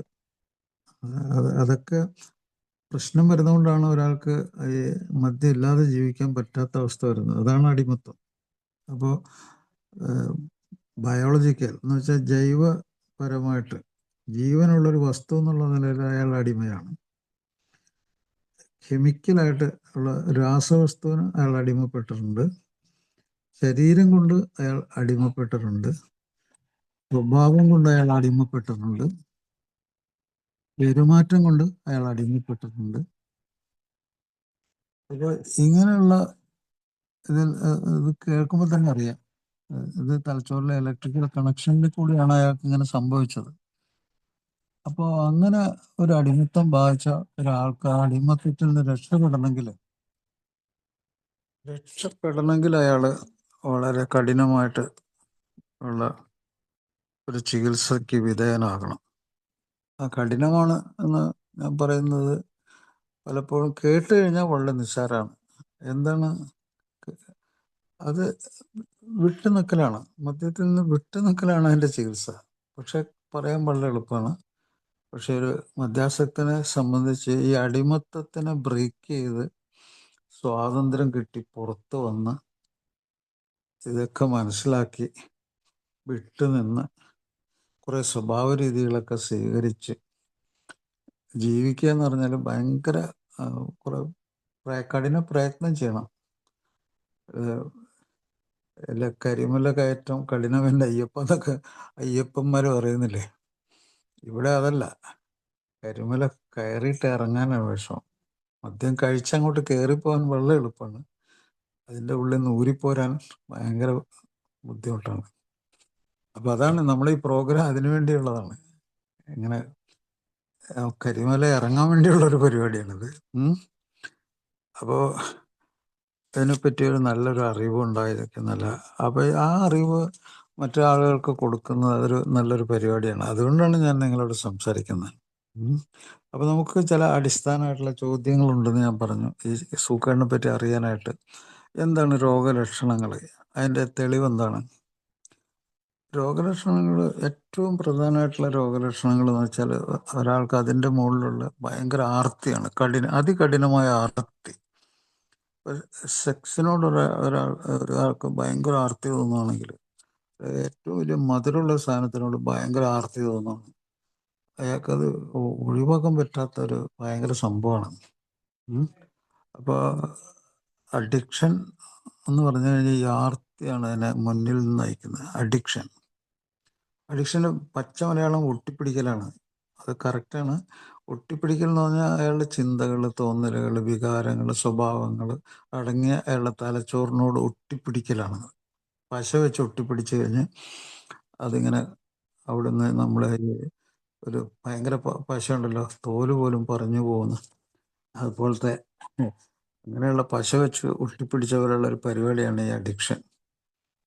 അപ്പോൾ അതിന് പശ കൂടുതൽ ഇങ്ങനെ എല്ലാ ദിവസവും പുരട്ടിക്കൊണ്ടിരുന്നാലും പറഞ്ഞു പോരും. അതാണ് 24 മണിക്കൂർ വിട്ടുനിൽക്കൽ എന്ന് പറയുന്നത്. മരുന്നതാണ് 24 മണിക്കൂർ വിട്ടു നിൽക്കുക. അപ്പോൾ പിന്നെ കൂടുതൽ ഒട്ടിപ്പിടിപ്പിക്കുന്നില്ല, പിന്നെ അതിനെ ഇളക്കിയെടുക്കണം. അപ്പോൾ അത് കുറേ ബുദ്ധിമുട്ടുണ്ട്. അപ്പോൾ 1 day at a time അല്ലെങ്കിൽ 24 hours വിട്ട് നിന്ന് കഴിഞ്ഞാൽ ഈ ഇലക്ട്രിക്കൽ സർക്യൂട്ട് ശരിയാവും. തലച്ചോറിൻ്റെയും അതുപോലെ ശരീരത്തിൻ്റെ ഉള്ളിലേക്കും ഈ അവയവങ്ങളുടെ ഉള്ളിലേക്ക് ഇത് കയറി ഇറങ്ങില്ല. അപ്പോൾ ഭയങ്കര ഒരു വേലി കെട്ടി അതിനെ അങ്ങോട്ട് ഒഴിവാക്കി നിർത്തുവാണ്. അങ്ങനെ 24 മണിക്കൂർ വീതമുള്ള ഒരു 90 ദിവസം, അത് നമ്മുടെ പഴമക്കാർ ഭയങ്കരമായിട്ട് കണ്ടുപിടിച്ചാണ് പണ്ട് മുതലേ. ഒരു 90 ദിവസത്തെ ഈ മീറ്റിങ്ങുകൾ അറ്റൻഡ് ചെയ്യുക, വിട്ടു നിൽക്കുക, വിട്ടുകൊടുക്കുക. ഒരു സ്വഭാവ രീതിയാണ് വിട്ടു നിൽക്കുക, വിട്ടുകൊടുക്കുക. എന്താണ് വിട്ടുകൊടുക്കുക എന്ന് പറഞ്ഞാൽ, ഒരു മധ്യാസക്തൻ്റെ സ്വഭാവം ആലോചിക്കുക. അയാൾ തലച്ചോറ് എല്ലാ കാര്യങ്ങളിലും, തർക്ക വിഷയങ്ങളിൽ ഭൂമിയിൽ എന്തൊക്കെയുണ്ടോ അതിലൊക്കെ കയറി ഇടപെടും. ഭയങ്കര അലമ്പുണ്ടാക്കിക്കൊണ്ടിരിക്കും. അയാൾ എവിടെയൊക്കെ എന്തൊക്കെ ഇടപെടലുകളുണ്ടോ അവിടെയൊക്കെ അലമ്പുണ്ടാക്കിക്കൊണ്ടിരിക്കുക. കാരണം അയാൾക്ക് സ്വസ്ഥമായിട്ടിരിക്കാൻ പറ്റില്ല, അതിനനുവദിക്കില്ല അയാളുടെ തലച്ചോറും അയാൾ പഠിച്ച സ്വഭാവങ്ങളും. അപ്പോൾ അതാണ് ആദ്യമായുള്ള ഇതിലത്തെ ചികിത്സയുടെ പരിപാടി. അതാണ് വിട്ടു നിൽക്കൽ, വിട്ടുകൊടുക്കൽ. പുറത്തെ ലോകത്ത് എന്തൊക്കെ സംഭവങ്ങളുണ്ടോ അയാൾ സ്വന്തം സുബോധം തിരിച്ചു കെട്ടി സ്വഭാവം മാറുന്നവരെ അയാൾ ഇടപെടലിലേക്ക് പോകാതെ എപ്പോഴൊക്കെ അയാൾക്ക് പ്രശ്നം ഉണ്ടാകുന്നു അപ്പോഴൊക്കെ അയാൾ ചികിത്സിക്കണമെന്ന് ഞാൻ പറയും. അതായത് ഷോർട്ട് ഇൻ്റർവെൻഷൻ അതിൻ്റെ പറയണേ. അപ്പോൾ ഇത് ഈയിടെ കണ്ടുപിടിച്ചൊരു പരിപാടിയാണ്. എപ്പോഴൊക്കെ ഒരു മദ്യാസക്തന് അല്ലെങ്കിൽ ലഹരി ഉപയോഗിക്കുന്ന ആൾക്ക് എപ്പോഴൊക്കെ പ്രശ്നം ഉണ്ടായുള്ളൂ അപ്പോഴൊക്കെ അയാളൊരു ഡോക്ടറെ കാണും, അല്ലെങ്കിൽ ഒരു കൗൺസിലറെ കാണും, അല്ലെങ്കിൽ സൈക്കാട്രിസ്റ്റിനെ കാണും. അയാൾ ഇടപെടൽ, ഇൻ്റർവെൻഷൻ, ഒരു ചെറിയ ചെറിയ ഇടപെടലുകൾ. അപ്പം അതിൽ കൂടി ആ ചെറിയ ചെറിയ വിവരങ്ങളും ചെറിയ ചെറിയ ഉപദേശങ്ങളും ചെറിയ ചെറിയ മാറ്റങ്ങളും അയാളിലുണ്ടാവും. അത് വളരെ അനുഗ്രഹമാണ് അയാൾക്ക്. അങ്ങനെ ചെറിയ ചെറിയ മാറ്റങ്ങളിലൂടെയാണ് അയാൾക്കൊരു വലിയ മാറ്റത്തെ സ്വീകരിക്കാൻ പറ്റുള്ളൂ. അപ്പം അതെപ്പോഴും അയാൾ സ്വീകരിക്കണം. അപ്പോൾ അയാൾക്കൊരു ഛർദി ഉണ്ടായി, മദ്യം കഴിച്ചിട്ട് അയാൾക്ക് പ്രശ്നമുണ്ടായി, ഉടനെ അയാൾ ഒരു ആശുപത്രിയിൽ ഒരു ഡോക്ടറെ സമീപിച്ച് ചികിത്സിച്ച് അയാളുടെ സ്വന്തക്കാരതിന് തയ്യാറെടുക്കുകയാണെങ്കിൽ അയാൾ സമ്മതിക്കണം. അയാൾ ആ ഇടപെടലിന് നിന്നു കൊടുക്കണം. ആ ഇടപെടലിൽ നിന്നില്ലെങ്കിൽ അയാൾ ഒരു ഇടപെടലിലും നിൽക്കില്ല. അയാളൊരു നിഷേധിയായി മാറും. ടോട്ടൽ നിഷേധമായിരിക്കും പിന്നെ അയാൾക്ക്. എനിക്കൊരു പ്രശ്നമില്ല, എൻ്റെ കാര്യത്തിൽ ആരും ഇടപെടണ്ട, എനിക്കെല്ലാം അറിയാം. അങ്ങനെ ഒരു ഭയങ്കരമായിട്ടുള്ള ഈഗോ, അഹന്ത. ആ അഹന്തയുടെ ഉള്ളിൽ അയാൾക്ക് പിന്നെ പിടിച്ചു നിൽക്കാൻ പറ്റില്ല. അയാൾ ഒരു കാര്യവും സ്വീകരിക്കില്ല, ഒരു കാര്യവും അയാളെപ്പറ്റി പറഞ്ഞാൽ അയാൾ വിശ്വസിക്കില്ല. അങ്ങനത്തെ ഒരു സ്വഭാവം. അപ്പോൾ വിശ്വസിക്കില്ല, സ്വീകരിക്കില്ല. ഇതിൻ്റെ പേരാണ് നിഷേധം. ഈ നിഷേധത്തിൻ്റെ ഉള്ളിൽ അയാൾ ദീർഘകാലം സഞ്ചരിക്കും. അയാൾക്കറിയാം പ്രശ്നമുള്ള കാര്യമാണ്, അയാൾ അത് അനുഭവിച്ചിട്ടുണ്ട്. പക്ഷെ അയാൾ നിഷേധം ഉണ്ട്, അയാൾ തയ്യാറില്ല. ആ നിഷേധത്തിൻ്റെ ഉള്ളിൽ വർഷങ്ങൾ കഴിഞ്ഞു പോയിട്ടുണ്ട്. ചില ആൾക്കാർ 10 വർഷം, 5 വർഷം, 10 വർഷം, 15, 20, 25, 35, 38 വർഷം കഴിഞ്ഞ ഒരാളെ ഞാൻ ചികിത്സിച്ചിട്ടുണ്ട്. 38 വർഷം അയാൾ ആലോചിച്ചുകൊണ്ട് നടക്കുകയാണ് ഈ കാര്യത്തെപ്പറ്റി. പക്ഷെ അയാൾ അത് സ്വീകരിക്കുന്നില്ല. അപ്പം ആ 38 വർഷം നിഷേധം നിറഞ്ഞൊരു ജീവിതം, അത് മറ്റുള്ളവർ സഹിച്ച്, അയാളുടെ കൂടെ ജീവിക്കുന്ന അയാളുടെ ഭാര്യ, മക്കള്, അയാളെ ആയിട്ട് ഇടപെടലുകൾ ഉണ്ടായ എല്ലാവരും, അയാളുടെ ജോലി സ്ഥലത്തുള്ളവർ, അതിലെന്തൊക്കെ സംഭവിച്ചിട്ടുണ്ടെന്ന് നമുക്കറിയാം. ആ ഇടപെടലുകളിലൊക്കെ എന്തൊക്കെ സംഭവിക്കുക എന്നുള്ളത് നമുക്ക് ഊഹിക്കാവുന്ന കാര്യമുള്ളൂ. അപ്പം അങ്ങനത്തെ ഒരു ജീവിതം. ചുരുക്കത്തിൽ ഇപ്പോൾ വേൾഡ് ഹെൽത്ത് ഓർഗനൈസേഷൻ പറയും, ലോകത്ത് എന്തൊക്കെ ശാരീരിക രോഗങ്ങൾ, ദീർഘകാല രോഗങ്ങളുണ്ടോ അതൊക്കെ ഈ മദ്യാസക്തൻ്റെ അവയവങ്ങളിൽ കൂടി കടന്നു പോയിട്ടുണ്ട് എന്ന് പറയും. അത് ശരിയാണ്. ലോകാരോഗ്യ സംഘടന പറയും 200ഓളം ശാരീരിക രോഗങ്ങൾ അയാളുടെ ഉള്ളിൽ കൂടി കടന്നു പോകുന്നു. അതൊക്കെ എനിക്കറിയാം, ഞാനത് പറഞ്ഞാലും നേരം വെളുക്കില്ല. 200ഓളം ശാരീരിക രോഗങ്ങൾ. ലോകത്ത് ഏറ്റവും മാരകമായൊരു 5-6 മാനസിക രോഗങ്ങളുണ്ട്, കടുത്ത മാനസിക രോഗങ്ങൾ. അത് അയാൾ ഉള്ളിൽ കൂടി കടന്നു പോകും. പക്ഷെ അയാള് ഞാൻ പറഞ്ഞില്ലേ, ഷോർട്ട് ഇന്റർവെൻഷൻ, ആ ഇന്റർവെൻഷനിൽ നിന്നിട്ടുണ്ടെങ്കിൽ അയാൾക്ക് ഒരു അവസരം കിട്ടും രക്ഷപ്പെടാനായിട്ട്. ഇല്ലെങ്കിൽ അയാൾ നേരത്തെ മരിക്കും. കാരണം ഈ പറഞ്ഞ രോഗങ്ങളൊക്കെ മാരക രോഗം. പ്രമേഹം മാരക രോഗമാണ്, രക്തസമ്മർദ്ദം മാരക രോഗമാണ്. അതിന് മരുന്ന് കഴിച്ചില്ലെങ്കിൽ അത് മരുന്ന് കഴിക്കാതിരിക്കാനുള്ള ഒരു സ്വഭാവം അയാൾക്കുണ്ട്. ഒരു മരുന്നും ഒന്നിനും കഴിക്കാത്തൊരു സ്വഭാവ രീതി, നിഷേധം കൂടി വേറെ ഉണ്ട് അയാൾക്ക്. അപ്പൊ എന്തൊക്കെ ഈ എന്താണ് പകർച്ചവ്യാധികളല്ലാത്ത രോഗമുണ്ടോ, എന്തൊക്കെ പകർച്ചവ്യാധികൾ രോഗം മാരകമായിട്ടുണ്ടോ, അതൊക്കെ അയാളുടെ ഉള്ളിൽ കൂടി കടന്നു പോകും. അതൊന്നും അയാൾ അറിയില്ല. അയാൾ അതിനൊരു ചികിത്സ എടുക്കുക എന്ന് പറഞ്ഞാൽ ചിലപ്പോൾ ആരുടെങ്കിലും നിർബന്ധത്തിന് വഴങ്ങി, ചിലപ്പോൾ ഒരു ഭയം കൊണ്ട് ഒക്കെ ചിലപ്പോൾ അങ്ങനെയൊക്കെ ചെയ്തേക്കാം. ഭൂരിഭാഗം അവസരത്തിലും അയാൾ വളരെ വൈകി പോകും, അല്ലെങ്കിൽ വഴങ്ങാതിരിക്കുന്ന ഒരവസ്ഥയുണ്ട്. അത് നിഷേധമാണ്. ഒരു 3-4 സ്വഭാവ രീതികൾ അയാളുടെ ഉള്ളിൽ വളരെ, ഈ ബിഹേവിയറൽ ചേഞ്ചിന് ഏല് വന്നേ മതിയാവും. അതെന്തൊക്കെയാണ്? നിഷേധം. ഇവിടെ വന്നു കഴിഞ്ഞാൽ ഒരാൾ ഞാനൊരു മദ്യപാനിയാണെന്ന് അറിഞ്ഞുകൊണ്ട് സ്വയം മനസ്സിലാക്കിക്കൊണ്ട് പ്രോഗ്രാമിൽ നിൽക്കുമ്പോഴേ അയാൾ രക്ഷപ്പെടുകയുള്ളൂ. നേരെ മറിച്ച് ഞാൻ മദ്യപാനി അല്ലെന്ന് പറഞ്ഞാൽ അയാൾക്ക് ഇതിൻ്റെ ഒരു ഗുണവും കിട്ടൂല, അയാൾക്ക് ഒരു പിടിയും കിട്ടൂല സംഗതി. അവിടെ പ്രോഗ്രാമിൽ വരുന്ന ആൾക്കാർ മനസ്സിലാക്കുന്നുണ്ട് താനൊരു മദ്യാസക്തനാണെന്ന്, അതിൻ്റെ ലക്ഷണങ്ങൾ തനിക്കുണ്ടെന്നും അതിൻ്റെ സ്വഭാവങ്ങളൊക്കെ തനിക്കുണ്ടെന്നും അയാൾ മനസ്സിലാക്കുന്നുണ്ട്. അയാൾ സ്വയം സമ്മതിക്കുന്നുണ്ട്.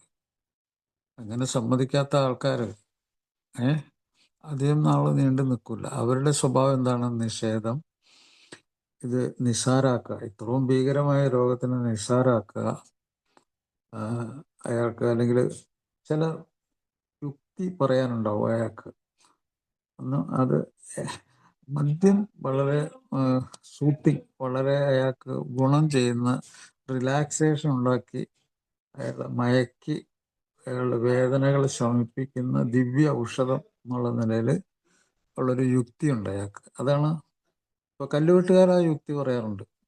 കല്ലുവെട്ടുകാർ ചിലപ്പോൾ 5-6 പെഗ് മദ്യം കഴിച്ചിട്ട് കല്ലുവെട്ടൊക്കെ കഴിഞ്ഞിട്ട് വരുന്നത്. അല്ലെങ്കിൽ മറ്റ് കഠിനാധ്വാനം ചെയ്യുന്നവർ, അവർ പറയാണ്, ഞാൻ ഒരു കഠിനാധ്വാനം ചെയ്യുന്ന ആളാണ്, ഞാൻ അല്പം മദ്യം കഴിച്ചാൽ എന്താണ് കുഴപ്പം?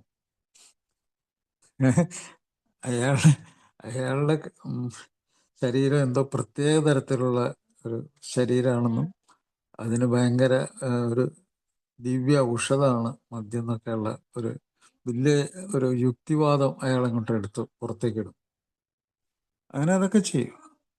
പിന്നെ ഇയാളുടെ സ്വഭാവത്തെ പറ്റി ഒക്കെ ഒരു മദ്യപാനിക്ക് മറ്റൊരു മദ്യപാനിയുടെ സ്വഭാവമൊക്കെ അറിയാം. അയാൾക്ക് എല്ലാ സ്വഭാവം അറിയാം. അയാൾക്കറിയാൻ പാടില്ലാത്ത ഒന്നുമില്ല.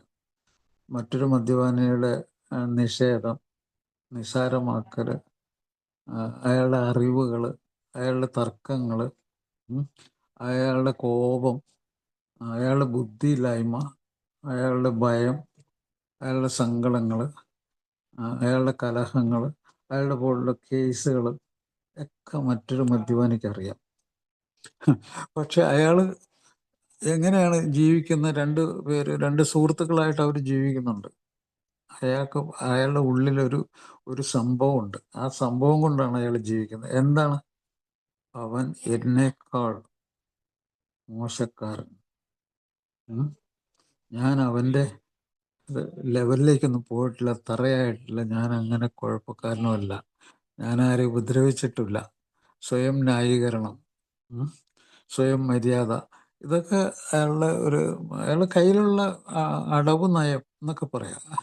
രാഷ്ട്രീയത്തിലൊക്കെ ഉള്ള പോലത്തെ ഒരു അടവ് നയമാണ് അയാളുടെ. അങ്ങനെ എന്തെല്ലാം നയങ്ങൾ.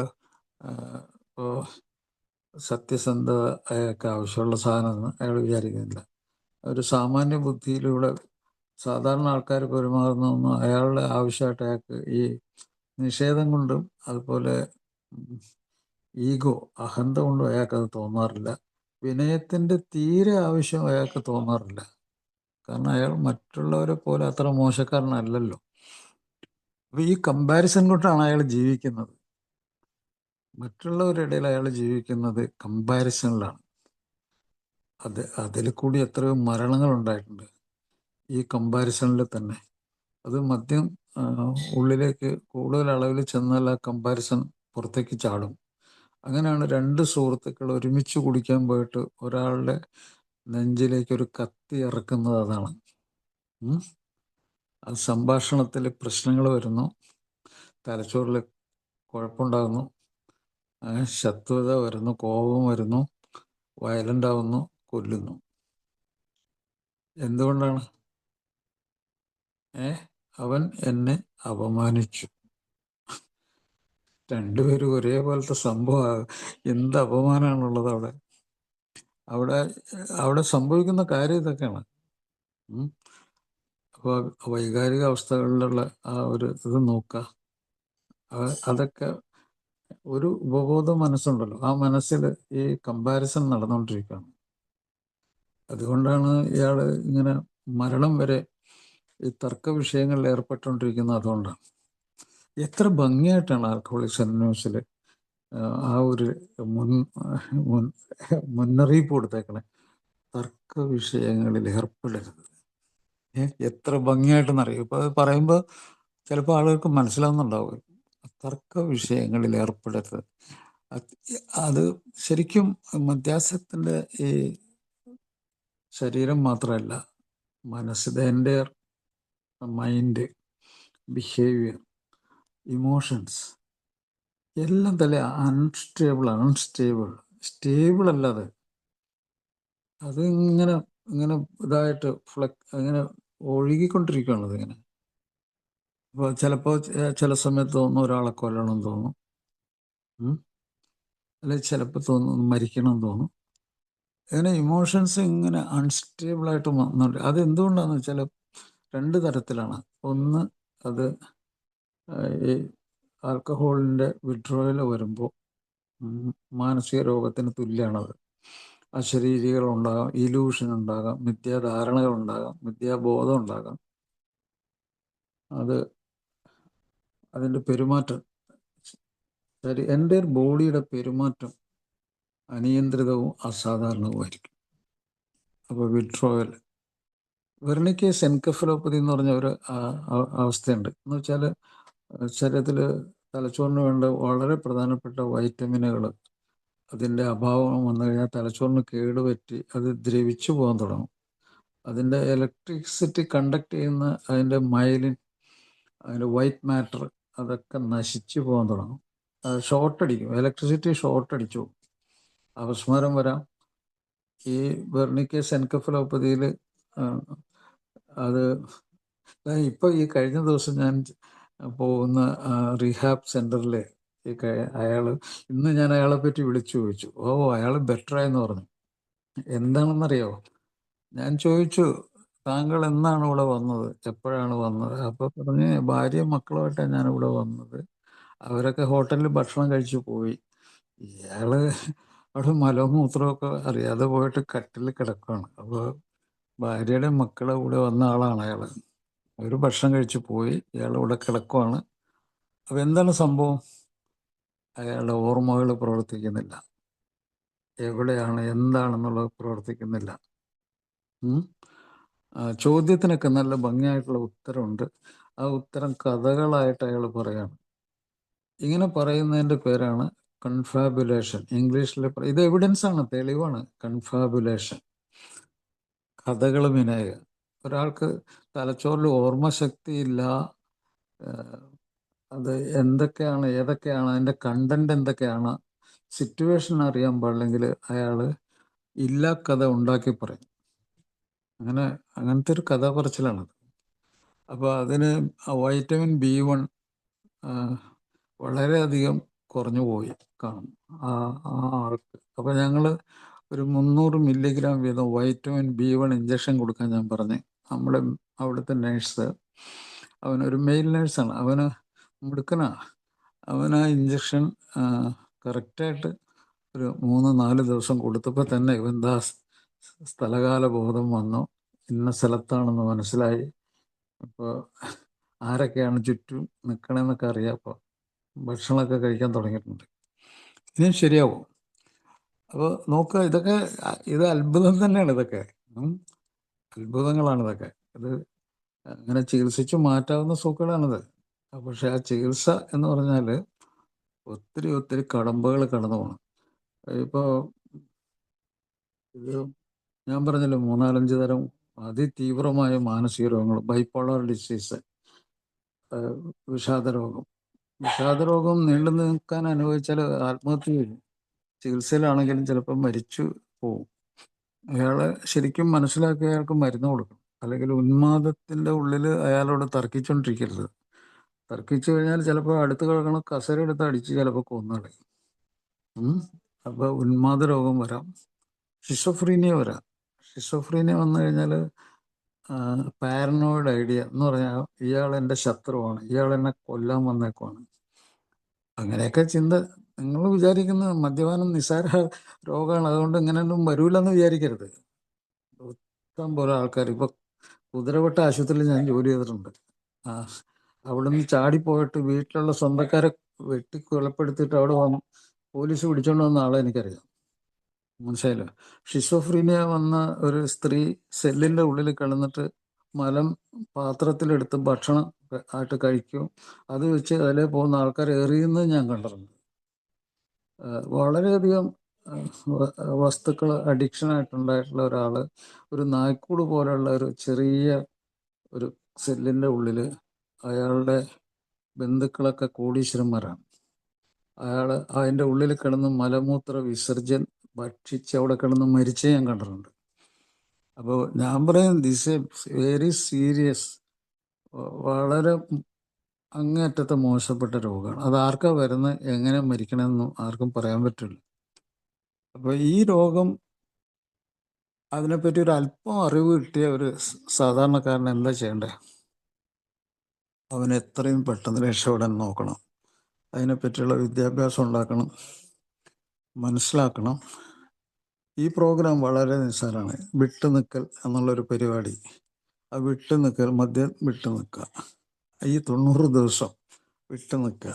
മനസ്സിനൊരു ശാന്തത ഉണ്ടാവും. അതാണ് പ്രശാന്തത എന്നൊക്കെ ഇതിൽ പുസ്തകത്തിൽ നേരത്തെ വായിച്ചപ്പോൾ കേട്ടാണല്ലോ, പ്രശാന്ത മനസ്ഥിതിയും. അപ്പോൾ ആ പ്രശാന്തത എന്ന് പറഞ്ഞാൽ സോബ്രൈറ്റി. ഒരു വിഷാംശമുള്ളൊരു സാധനം തലച്ചോറിൽ കുഴപ്പമുണ്ടാക്കിയിട്ട് അതിൽ നിന്ന് മനസ്സ് സ്വസ്ഥമാകുന്ന അവസ്ഥയ്ക്കാണ് സോബ്രൈറ്റി, പ്രശാന്തത എന്നൊക്കെ. അത് സയൻറ്റിഫിക് വാക്കാണ്, ശാസ്ത്രീയമായ വാക്കാണ് സോബ്രൈറ്റി എന്ന് പറഞ്ഞാൽ, പ്രശാന്തത എന്നൊക്കെ പറഞ്ഞു. അപ്പോൾ അങ്ങനത്തെ ഒരു അവസ്ഥയിൽ മാത്രമേ ഒരാൾക്ക് മറ്റൊരാൾ പറയുന്നത് കേൾക്കാനും ചിന്തിക്കാനും മനസ്സിലാക്കാനും അതുപോലെ ചെയ്യാനും തിരിച്ചറിവുണ്ടാക്കാനും ഉൾക്കാഴ്ച ഉണ്ടാകാനും ആരൊക്കെയാണ്, എന്താണ്, ഞാൻ എന്തായി മാറണം, ഇങ്ങനെയൊക്കെയുള്ള സംഗതിയൊക്കെ വരണമെങ്കിൽ അത് 90 ദിവസം സോബറായി നിന്ന് അയാൾക്ക് മനസ്സിലാക്കേണ്ട കാര്യം എന്താണ്? ഈ ചികിത്സയുടെ പുറകെ ഞാൻ പോകണം, ഇതിൻ്റെ പുറകെ ഞാൻ പോകണം. ഈ ചികിത്സ എനിക്ക് വേണ്ടിയുള്ളതാണ്, ഞാനിതിൻ്റെ പുറകെ പോകണം. അതാണ് ഫോളോ അപ്പ് എന്ന് പറയുന്നത്. ഫോളോ അപ്പ് എന്ന് പറഞ്ഞാൽ പിന്തുടരുക, ചികിത്സ പിന്തുടരുക. എല്ലാ ദിവസവും ഈ പ്രോഗ്രാം വായിക്കണം. എന്തിനാ? ഇതൊരു സിനിമ നോട്ടീസൊന്നും അല്ലല്ലോ. എന്തിനാണ് ഈ പ്രോഗ്രാമിൽ ഇങ്ങനെ എപ്പോഴും ഇങ്ങനെ 12 പടികൾ, 12 പാരമ്പര്യങ്ങൾ, ആമുഖം, ഇതൊക്കെ എഴുതി വെച്ചേക്കണം? എന്താ അറിയാം? This is only a program. അത് ഡെയിലി പ്രാക്ടീസ് ചെയ്യേണ്ട ഒരു പ്രോഗ്രാമാണ്. അതിൻ്റെ കണ്ടന്റ്, അതിൻ്റെ രത്നച്ചുരുക്കം എന്താണെന്നുള്ളത് വിലപിടിപ്പുള്ള ഒരു സംഗതിയായിട്ട് ബ്രീഫായിട്ട് ഒരാളുടെ ഉള്ളിലേക്ക്, മനസ്സിലേക്ക് കടത്തിവിടുന്ന ഒരു പരിപാടി. അതാണ് പ്രോഗ്രാം. അപ്പോൾ അയാൾ എന്ത് ചെയ്യണം, എന്ത് ചെയ്യാൻ പാടില്ല, അയാൾക്ക് എങ്ങനെ സുബോധം തിരിച്ചു കിട്ടും, ഇങ്ങനെയൊക്കെയുള്ള കാര്യങ്ങളാണ് ആൽക്കഹോളിക്സ് അനോണിമസിൻ്റെ പ്രോഗ്രാമിൽ പറയുന്നത്. അപ്പോൾ ഇത് വലിയൊരു സംഭവമല്ലേ? ഇതിൽ വന്നു കഴിഞ്ഞിട്ട് രക്ഷപ്പെട്ടു പോകുന്നതൊരു വലിയ സംഭവമല്ലേ? കഴിഞ്ഞ മാസത്തിൽ എന്നെ ഒരു അധ്യാപകൻ വിളിച്ചിരുന്നു. അദ്ദേഹം ആൽക്കഹോളിക്സ് അനോണിമസിൽ റിട്ടയർ ചെയ്യാറായപ്പോൾ വന്ന. ഇപ്പോൾ അദ്ദേഹത്തിന് 84 വയസ്സോ മറ്റുണ്ട്. സുബോധവാനാണ്. അദ്ദേഹം ഈ പ്രോഗ്രാമിനെ മുറുകെ പിടിച്ച് അദ്ദേഹം പല ആൾക്കാരെ പറ്റിയും അവരെ പറ്റി അവരുടെ അവസ്ഥകളെ പറ്റിയൊക്കെ എന്നോട് പറഞ്ഞു. അദ്ദേഹം പലരെ പറ്റി അന്വേഷിച്ചു. അപ്പോൾ ഈ രോഗം ആർക്കും വരാം. അപ്പോൾ ഞാൻ ഈ മദ്യത്തിൽ കൂടിയോ ലഹരിയിൽ കൂടിയോ ഞാൻ ഈ സംസാരിച്ചുകൊണ്ട് എനിക്ക് നാളെ ഈ അവസ്ഥയൊക്കെ വരും. അപ്പോൾ ഇതിൽ ഇങ്ങനെ ഒരാളുടെ വിദ്യാഭ്യാസം കൊണ്ടോ അല്ല അറിവ് കൊണ്ടോ അല്ലെങ്കിൽ പ്രശസ്തി കൊണ്ടോ പണം കൊണ്ടോ രക്ഷപ്പെടാമെന്ന് വിചാരിക്കുന്നത് വെറും വിഡ്ഢിത്തരം. അതുകൊണ്ടൊന്നും അയാൾ രക്ഷപ്പെടാൻ പോകുന്നില്ല. അതൊന്നും അയാളെ രക്ഷപ്പെടുത്തില്ല. അയാളെ അറിയുക എന്നുള്ള മിനിമം പരിപാടി. ഈ ഒരാൾ അയാളെ അറിയുക എന്നുള്ള സംഗതി ഉണ്ടല്ലോ, ഏറ്റവും വലിയ ദർശനം, ഫിലോസഫിയാണ്. ഒരാൾ അയാളെ അറിയുക. അയാളെ അറിഞ്ഞു കഴിഞ്ഞാൽ എന്താ ഗുണം? അയാളുടെ ശരീരം ചലിക്കുന്നത്, അയാളുടെ ഉള്ളിലുള്ള മനസ്സിൻ്റെ വികാരങ്ങളൊക്കെ മനസ്സിലാക്കുക, അയാളുടെ ചിന്തകളെ മനസ്സിലാക്കുക, അതുകൊണ്ടുള്ള ഗുണദോഷങ്ങളൊക്കെ മനസ്സിലാക്കുക. അയാൾ അങ്ങനെയല്ലേ അയാളെ അറിയുന്നത്. അതാണ് അത്. ആഥൻസ് എന്ന് പറഞ്ഞ സ്ഥലത്ത്, ഗ്രീസിൽ, അവിടെയാണ് ശാസ്ത്രം തുടങ്ങിയ സ്ഥലം. അവിടെയാണ് ഏറ്റവും വലിയ ആത്മീയതയും അതിൻ്റെ വിവിധ വശങ്ങളും സാധാരണ ലോകത്തിന് മനസ്സിലാക്കി കൊടുത്ത സ്ഥലം അതാണ്. അവിടെയാണ് ഏറ്റവും വലിയ ദാർശനികരൊക്കെ ഉണ്ടായിരുന്നത്. അവിടുത്തെ സോക്രട്ടീസ് പറഞ്ഞ കാര്യമാണ് എന്താണെന്ന് പറയും, പരിശോധിച്ച് നോക്കാത്ത ജീവിതം ജീവിക്കാനേ കൊള്ളാത്തതാണ്, ജീവിക്കാനേ അർഹതയില്ലാത്തതെന്ന് അദ്ദേഹം പറഞ്ഞു. എന്താണ് കാരണം? ഒരു മനുഷ്യൻ ഔന്നത്യം പ്രാപിച്ച് എല്ലാ രംഗത്തും ഔന്നത്യം പ്രാപിച്ച് ഈ ജീവികളിൽ തന്നെ ഒരു വിധം ദീർഘകാലം ജീവിക്കുന്നു. ഇത്രയും വളരെയധികം കാലം നമ്മൾ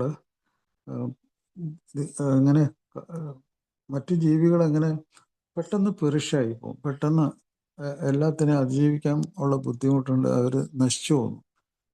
മറിച്ച് മനുഷ്യർ അതിനെയൊക്കെ മറികടക്കാനുള്ള എല്ലാ തരത്തിലുള്ള ബുദ്ധികളുണ്ട്, വിവേകമുണ്ട്, ഇതിനുള്ള ധൈര്യമുണ്ട്, കമ്മ്യൂണിക്കേഷനുണ്ട്, ഭാഷാപരമായിട്ട് കമ്മ്യൂണിക്കേഷനുണ്ട്. എല്ലാം നമ്മൾ ബ്രെയിനിൽ നിന്ന് വരുന്നതാണ്. ആ ബ്രെയിനിനാണ് നമ്മൾ കുഴപ്പത്തിലാക്കുന്നത്. അപ്പം അങ്ങനെ നമുക്ക് പരിശോധിച്ച് നോക്കണമെങ്കിൽ നമ്മുടെ ബ്രെയിൻ നോർമലായിരിക്കും. അപ്പോൾ അതുകൊണ്ടാണ് അദ്ദേഹം പറഞ്ഞത്, പരിശോധിച്ച് നോക്കാത്ത ജീവിതം ജീവിക്കാനേ യോഗ്യതയില്ലാത്തതെന്ന് പറഞ്ഞു. ഇത് ഏറ്റവും വലിയ പരിശോധനയാണ്. നിങ്ങൾക്ക് ഞാൻ പറഞ്ഞിട്ട് മനസ്സിലാവുന്നുണ്ടോ? ആൽക്കഹോളിക്സ് അനോണിമസിൻ്റെ ഈ പ്രോഗ്രാം പരിശോധിച്ച് നോക്കാനുള്ള ഒരു പരിപാടിയാണ്, സ്വയം പരിശോധിച്ച് നോക്കാനുള്ള ഒരു പരിപാടിയാണ്. അപ്പം ഈ സോക്രട്ടീസിൻ്റെ വാക്ക് എത്ര ഗംഭീരമാണ് അവിടെ. ആ പരിശോധനയിൽ കൂടി ഇത്ര മാരകമായ രോഗത്തിൽ നിന്ന് പുറത്തിയാടാനും ജീവിതത്തെ തിരിച്ചു പിടിക്കാനും ഉള്ള പരിപാടിയാണ്.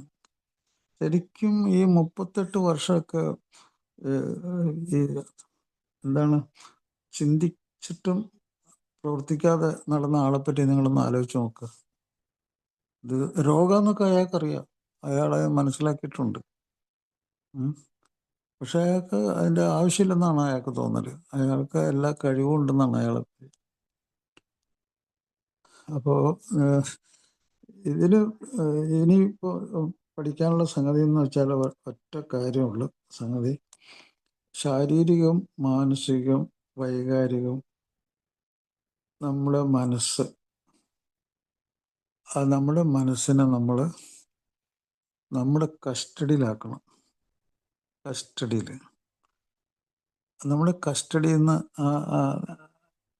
ആ മൈൻഡിന് ഈ ജീവിതത്തെ ഒരു പർപ്പസ് ആണെന്നും ഒരു ആവശ്യമാണെന്നും അത് എൻ്റെ ആവശ്യമാണെന്നും മറ്റൊരാളുടെ ഇതിലല്ല, എൻ്റെ ആവശ്യമാണ്. That is very important. എൻ്റെ ആവശ്യമാണ്. അപ്പോൾ എൻ്റെ ഓരോരോ ആവശ്യം ഞാൻ വളരെ ഭംഗിയായിട്ട് നടപ്പിലാക്കും. ഇപ്പോൾ ബയോളജിക്കൽ നീഡ്സ്, അപ്പോൾ നമുക്ക് ജീവിക്കാൻ വേണ്ട കാര്യങ്ങളുണ്ടല്ലോ, അന്നന്നത്തെ ഭക്ഷണം, അത് സ്വന്തം നെറ്റിയിലെ വേർപ്പുകൊണ്ട് വേണമെന്നാണ് പറയണത്. അഭിമാനമാണല്ലോ അത്. അപ്പോൾ അന്നന്നത്തെ ഭക്ഷണം, ആ ഭക്ഷണം നമ്മൾ നമ്മൾ ഒരു കുടുംബത്തിലാണ് ജീവിക്കണമെങ്കിൽ അവിടെ സുരക്ഷിതത്വം ഉണ്ടാവണം, അവിടെ സ്നേഹം ഉണ്ടാവണം, അവിടെ നമ്മൾ പങ്കുവയ്ക്കലാണ്. അപ്പോൾ ഭക്ഷണം പങ്കുവയ്ക്കാം, സ്നേഹം പങ്കുവയ്ക്കാം, അവിടെ നമ്മൾ സുരക്ഷിതത്വം, ഓരോരുത്തരും റെസ്പോൺസിബിലിറ്റിയാണ്. അങ്ങനത്തെ ഒരു സ്ഥലത്താണല്ലോ നമ്മൾ ജീവിക്കുന്നത്. നമ്മൾ സാമൂഹ്യമായിട്ട് അങ്ങനെയാണ് ജീവിക്കുന്നത്. അപ്പോൾ ബയോളജിക്കൽ നീഡ്സ്, നമുക്ക് ജീവിക്കാനുള്ള ആവശ്യങ്ങൾ നമ്മൾ നിറവേറ്റും. നമ്മൾ ബ്രെയിൻ നമ്മുടെ കസ്റ്റഡിയിലാണെങ്കിൽ, നമ്മുടെ ചിന്തകളും തോന്നലും ഒക്കെ നമ്മുടെ കസ്റ്റഡിയിലാണെങ്കിൽ, അപ്പോൾ അന്നന്നത്തെ ജീവിതം, അതിൻ്റെ മുകളിൽ നമ്മൾ ആരാണെന്നുള്ള ധാരണ, ഗ്രൂപ്പ് ലൈഫ് ജീവിതം, കുടുംബജീവിതം ഒരു ഗ്രൂപ്പ് ലൈഫാണ് കേട്ടോ. ഗ്രൂപ്പ് ലൈഫിൽ ഗ്രൂപ്പിൻ്റെ ഓരോരോ ആവശ്യങ്ങളുണ്ട്, അത് പരസ്പരം ഷെയർ ചെയ്യുകയാണ് ചെയ്യുന്നത്. ഇവിടെയും ഷെയർ ചെയ്യുന്നില്ലേ, നമ്മൾ അനുഭവങ്ങൾ പങ്കുവയ്ക്കുന്നില്ലേ? ഒരു കുടുംബത്തിൻ്റെ ഉള്ളിൽ നമ്മൾ പങ്കുവയ്ക്കുന്നുണ്ട്, പണം പങ്കുവയ്ക്കുന്നുണ്ട്, ഭക്ഷണം പങ്കുവയ്ക്കുന്നുണ്ട്. അപ്പോൾ അതുപോലെ ആ ഷെയറിങ്, സ്നേഹം പങ്കുവയ്ക്കുന്നുണ്ട്, നമ്മൾ ഉത്തരവാദിത്തങ്ങൾ പങ്കുവയ്ക്കുന്നുണ്ട്. അതിൽ കൂടി നമ്മൾ ജീവിക്കുന്നു. നമ്മൾ ഈ സെൽഫിനെ കസ്റ്റഡിയിലാക്കണമെന്ന് ഞാൻ പറഞ്ഞു. സെൽഫിനെ കസ്റ്റഡിയിലാക്കുന്ന എന്തിനു വേണ്ടിയാ? പ്രൊട്ടക്ഷൻ, സംരക്ഷണം, സുരക്ഷിതത്വം. അത് പേഴ്സണലായിട്ടുണ്ട്, വ്യക്തിപരമായിട്ട് നമ്മുടെ ശരീരത്തിൻ്റെ ഒരാവശ്യമാണ്. നമ്മുടെ ശരീരത്തിന് നമ്മളെ ആവശ്യമുണ്ട്, നമ്മളെ സത്വം, ആ സത്വബോധത്തെ, തിരിച്ചറിവിന് ആവശ്യമുണ്ട് നമ്മുടെ ശരീരത്തിന് ജീവിക്കാനായിട്ട്. അപ്പോൾ വന്നാൽ അത് ഉണ്ടാക്കിയെടുക്കലാണ് പരിപാടി. അത് ഉണ്ടാക്കിയെടുക്കാനുള്ള ഒരു പ്രോഗ്രാമാണത്. ഉണ്ടാക്കി കഴിഞ്ഞാൽ അതനുസരിച്ച് ഒത്തിരി അടിസ്ഥാനപരമായിട്ടുള്ള കുറച്ച് മനുഷ്യത്വപരമായിട്ടുള്ള കുറേ കാര്യങ്ങളുണ്ട്. അതാണ് സ്വഭാവമാറ്റം. സ്വഭാവമാറ്റത്തിൽ പടികളിലും പാരമ്പര്യങ്ങളിലൊക്കെ അത് എല്ലാം അതിൽ പറഞ്ഞു വെച്ചിട്ടുണ്ട്. പടികളിലും പാരമ്പര്യങ്ങളിലും ഈവൻ നമ്മൾ പ്രാർത്ഥനയിലും നമുക്ക് വേണ്ട അടിസ്ഥാന സ്വഭാവം പറഞ്ഞു വെച്ചിട്ടുണ്ട്. ഞാൻ ആ പ്രാർത്ഥന എല്ലാ ദിവസവും, ഞാൻ എല്ലാ മീറ്റിങ്ങിലും ഞാൻ പറയാറുണ്ട് ആ പ്രാർത്ഥനയുടെ പ്രാധാന്യം. ലോകത്തിൽ ഇത്രയും ഭയങ്കര അത്ഭുതകരമായിട്ടുള്ളൊരു പ്രാർത്ഥന ഉണ്ടായിട്ടില്ല. ആ പ്രാർത്ഥനയുടെ അർത്ഥം പലപ്പോഴും പല ആൾക്കാരും അത് വ്യക്തമായിട്ട് മനസ്സിലാക്കുന്നില്ല എന്നുള്ളൊരു ഭയങ്കര ദയനീയമായ അവസ്ഥയാണ്. കാരണം വളരെയധികം ഇൻഫർമേഷൻ അതിൽ കൂടി, മാറ്റാൻ പറ്റാത്ത കാര്യങ്ങൾ ലോകത്ത് ഇഷ്ടം പോലെ അതാണ് നിറഞ്ഞിരിക്കുന്നത്, മാറ്റുവാൻ പറ്റാത്ത കാര്യങ്ങൾ. അതുകൊണ്ടാണ് ഈ ഏറ്റവും വലിയൊരു ദാർശനികനായിട്ടുള്ള ഒരാളുണ്ട്, ഈ നോബൽ സമ്മാനം കൊടുത്തിട്ട് മേടിക്കാത്ത ആളാണ് അയാളുടെ പേര് സാത്രെ എന്നൊക്കെ പറയും. ഫ്രഞ്ച് ഫിലോസഫറാണ് സാത്രെ. അദ്ദേഹത്തിൻ്റെ ഒരു വലിയ ഫിലോസഫി എന്താണെന്ന് വെച്ചാൽ, അദ്ദേഹം പറഞ്ഞേക്കുന്ന വാക്ക് ഇതാണ്: ഹെൽ ഈസ് ദി അതർ. നരകം എന്ന് പറഞ്ഞാൽ മറ്റവനാണ്, വേറൊരുത്തനാണ്. അപ്പം എനിക്കും നരകമായി കഴിഞ്ഞാൽ പിന്നെ എനിക്ക് ബുദ്ധിയില്ല, എനിക്ക് ജീവിക്കാനും പറ്റില്ല. എനിക്ക് നരകമാകാൻ പാടില്ല. ഭൂരിഭാഗം നരകം മറ്റുള്ളവരാണ്. എന്തൊക്കെ സംഗതി, ഏതൊക്കെ തരത്തിലാണ് നരകം ഉണ്ടാക്കുന്നവർ? അടിച്ചേൽപ്പിക്കുന്നു. അവൻ്റെയൊക്കെ ഇപ്പം അവൻ രാഷ്ട്രീയക്കാരനാണെങ്കിലും അവൻ്റെ രാഷ്ട്രീയ പ്രമാണങ്ങളൊക്കെ അടിച്ചേൽപ്പിക്കും. അവൻ ഏതെങ്കിലും പ്രത്യേക മതത്തിൻ്റെ ആളാണെങ്കിൽ അതൊക്കെ അടിച്ചേൽപ്പിക്കും. അത് പ്രത്യേകമായിട്ടുള്ള എന്തെങ്കിലും ഒരു സ്വജനപക്ഷപാതത്തിൻ്റെ ആളാണെങ്കിൽ അവൻ അത് അടിച്ചേൽപ്പിക്കും. അപ്പോൾ അവനല്ലേ നരകം.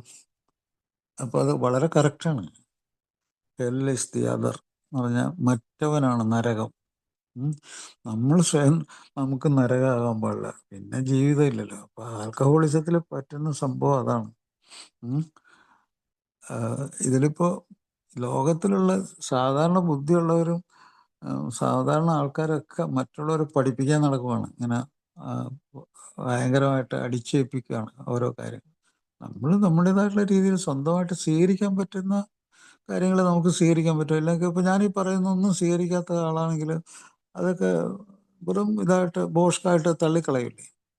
അയാൾക്കത് അയാളുടെ മനസ്സിൽ കൂടി അയാളുടെ ബുദ്ധിശക്തിയിൽ കൂടി അയാൾക്ക് തിരിച്ചറിയാൻ പറ്റുവാണെങ്കിൽ മാത്രമേ അയാൾ സ്വീകരിക്കുള്ളൂ. അപ്പോൾ വേർതിരിച്ചറിയുവാനുള്ള വിവേകം അത് ഒരു ആവശ്യമായിട്ട് വരും. അത് അയാൾക്ക് സ്വന്തമായിട്ട് വേണം, അല്ലേ? മറ്റുള്ള ഒരാൾക്ക് തരാൻ പറ്റില്ല. അപ്പോൾ മാറ്റുവാൻ പറ്റാത്തവയെ സ്വീകരിക്കുക എന്ന് പറഞ്ഞാൽ മറ്റുള്ളവരെ അടിച്ചേൽപ്പിക്കാൻ നടക്കുന്ന കാര്യങ്ങളെ മാറ്റുവാൻ പറ്റാത്ത കാര്യങ്ങളാണ്. അത് കേൾക്കുക, സ്വീകരിക്കണം വേണ്ടത് നമ്മളാണല്ലോ തീരുമാനിക്കണം. മാറ്റുവാൻ പറ്റാത്തവയെ അത് നമ്മൾ തൽക്കാലം കേൾക്കണത്, മനസ്സിലാക്കണം. മനസ്സിലാക്കി അവൻ എന്താ പറയണമെന്ന് അറിയണം. അപ്പോൾ നമുക്ക് മാറ്റുവാൻ പറ്റാത്ത നമുക്ക് വെറുപ്പുണ്ടാകാം.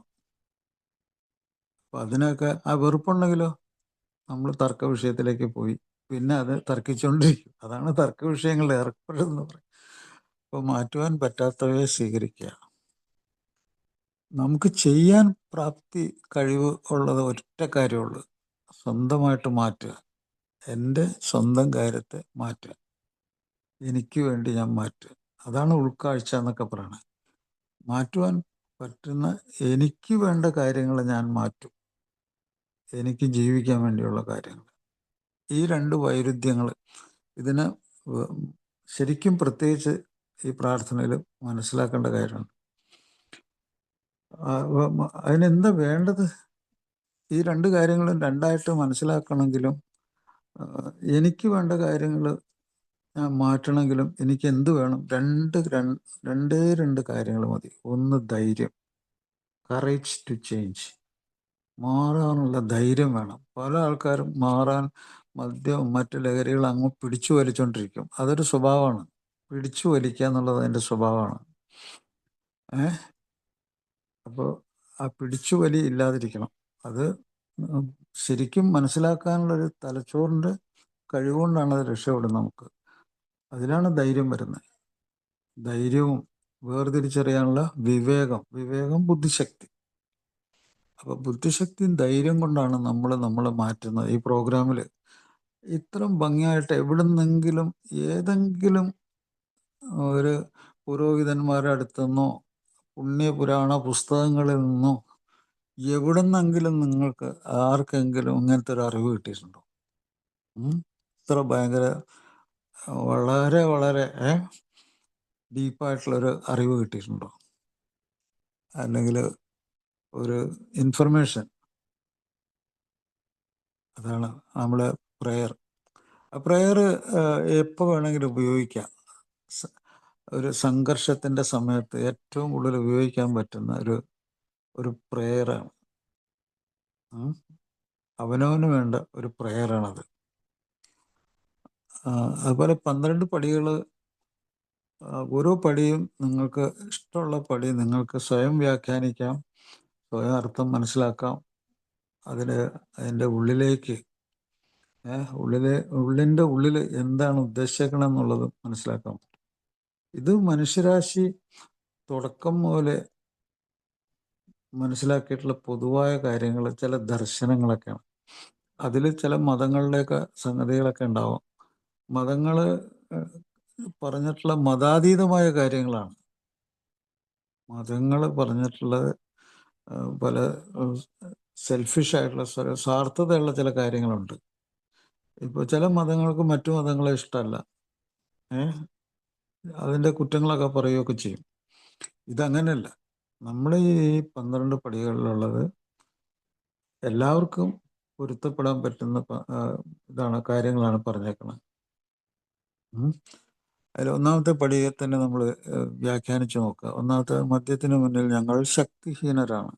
അല്ലെങ്കിൽ ഏതെങ്കിലും ഒരു ലഹരി വസ്തുവിൻ്റെ ഗ്രൂപ്പ് ഉണ്ടെങ്കിൽ ആ ഗ്രൂപ്പിൽ അല്ലെങ്കിൽ നാർക്കോട്ടിക് ആയിട്ടുള്ള ലഹരി വസ്തുവിൻ്റെ മുമ്പിൽ ശക്തിഹീനരാണ്.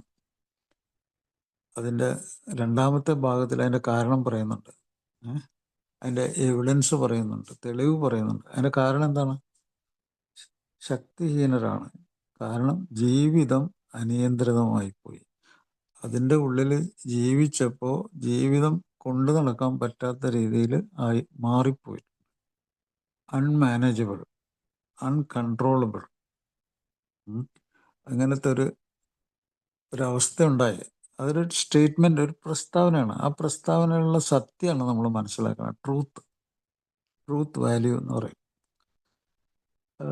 ഇതിപ്പോൾ ഞാൻ എല്ലാ പടിയും പറയുന്നില്ല. അപ്പോൾ ഈ ഒന്നാമത്തെ പടി, അത് നമ്മുടെ തലച്ചോറ് ഈ പ്രോഗ്രാം അത് ബെറ്ററായിട്ട് മനസ്സിലാക്കാനുള്ള കഴിവ് വന്നതിന് ശേഷം ഈ ഒന്നാം പടിയൊക്കെ നമുക്ക് സ്വീകരിക്കാം. അതാണ് 90 ദിവസത്തെ മീറ്റിങ്ങിൽ കൂടി ഈ പടികളും പാരമ്പര്യങ്ങളും ഈ പ്രോഗ്രാം എന്തിനാണ് ഞാൻ രക്ഷപ്പെടുന്നത്, അങ്ങനെയൊക്കെയുള്ള എല്ലാ കാര്യങ്ങളും ഇതിലുണ്ട്. മനോഹരമായിട്ടുള്ള ജീവിതത്തിന് വേണ്ട എല്ലാ സംഗതികളും ഇതിൻ്റെ ഉള്ളിലുണ്ട്. നാലാമത്തെ പടി എടുത്ത് നോക്കുക. നാലാമത്തെ പടി ഇപ്പോൾ പറയുന്ന നാലാമത്തെ പടി ആരെങ്കിലും ഒന്ന് പറഞ്ഞ്. നാലാമത്തെ പടി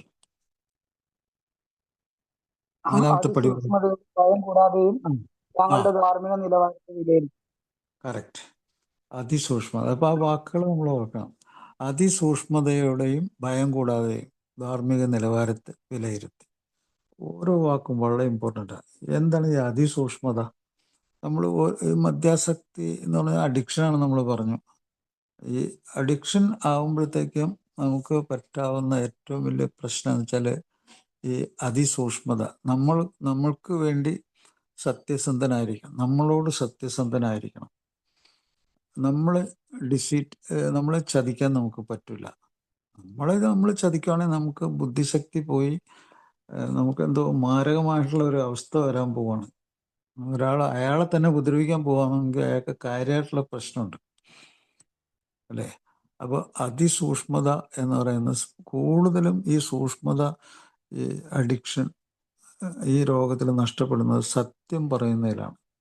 സത്യം പറയുന്നതിലും സത്യം പ്രവർത്തിക്കുന്നതിലും സൂക്ഷ്മത ഉണ്ടാവില്ല. അപ്പോൾ മദ്യം കഴിച്ചിട്ട് മദ്യം കഴിച്ചില്ലെന്ന് പറയാം, നിഷേധിക്കാം, അല്ല ഇത്രയേ കഴിച്ചുള്ളൂ എന്ന് പറയാം. അപ്പോൾ അവിടെ അതിസൂക്ഷ്മത വേണം. അതിസൂക്ഷ്മത. അപ്പോൾ ഈ അതിസൂക്ഷ്മത ഉണ്ടെങ്കിൽ, ഞാൻ എന്നോട് സത്യസന്ധനാണെങ്കിൽ ഞാൻ നുണ പറയുന്നു എന്നുള്ള ഭയം എനിക്ക് ആവശ്യമില്ല. അപ്പോൾ ഭയത്തിൻ്റെ ആവശ്യമില്ലാതായി. അപ്പോൾ നാലാമത്തെ പടി എന്തും മനോഹരമാണെന്ന് നോക്കുക. അതിസൂക്ഷ്മതയോടെയും ഭയം കൂടാതെയും ധാർമ്മിക നിലവാരത്തെ വിലയിരുത്തി. എൻ്റെ സത്യസന്ധത, എൻ്റെ പ്രവൃത്തികളെയൊക്കെ എനിക്ക് വിലയിരുത്താൻ പറ്റും. അതാണ് എൻ്റെ ധാർമ്മികത. അതിനെ എനിക്ക് വിലയിരുത്തണമെങ്കിൽ എന്ത് വേണം? ഞാൻ എന്നോട് തന്നെ സത്യസന്ധനായിരിക്കണം. അങ്ങനെ ഉണ്ടെങ്കിൽ അതിസൂക്ഷ്മതയാണത്. എനിക്ക് ഭയപ്പെടേണ്ട ആവശ്യമില്ല. ഇതൊക്കെ ആ നാലാമത്തെ പടിയെ വ്യാഖ്യാനിക്കുമ്പോൾ നമുക്ക് കിട്ടുന്ന ഏറ്റവും വിലപ്പെട്ട വിവരമാണത്. അപ്പോൾ ആൽക്കഹോളിക്സ് അനോണിമസിൽ ഈ പ്രോഗ്രാം, അല്ലെങ്കിൽ ഏത് തരത്തിലുള്ള അഡിക്ഷനെ നേരിടുമ്പോഴും നമുക്ക് വേണ്ട എന്താണ്? നമ്മളോടുള്ള ഓണസ്റ്റി, സത്യസന്ധത. നമ്മൾക്ക് വേണ്ടി സത്യസന്ധത എടുക്കുക, അല്ല വേറൊരാളെ ബോധ്യപ്പെടുത്താനല്ല. അതുപോലെ ഈ ഓണസ്റ്റിയോട് കൂടി തന്നെ നമ്മൾ ചെയ്യുമ്പോൾ വി ബിക്കം ഇൻ്റലിജൻറ്റ്. നമ്മൾ ബുദ്ധിയുള്ള ഒരാളായി മാറുന്നു. പലപ്പോഴും മദ്യാസക്തി മറ്റ് ലഹരി രോഗങ്ങൾക്ക് ഒരു പ്രത്യേകത, കുട്ടികളിൽ അത് വളരെ പ്രത്യേകിച്ചുണ്ടാകും. അവർ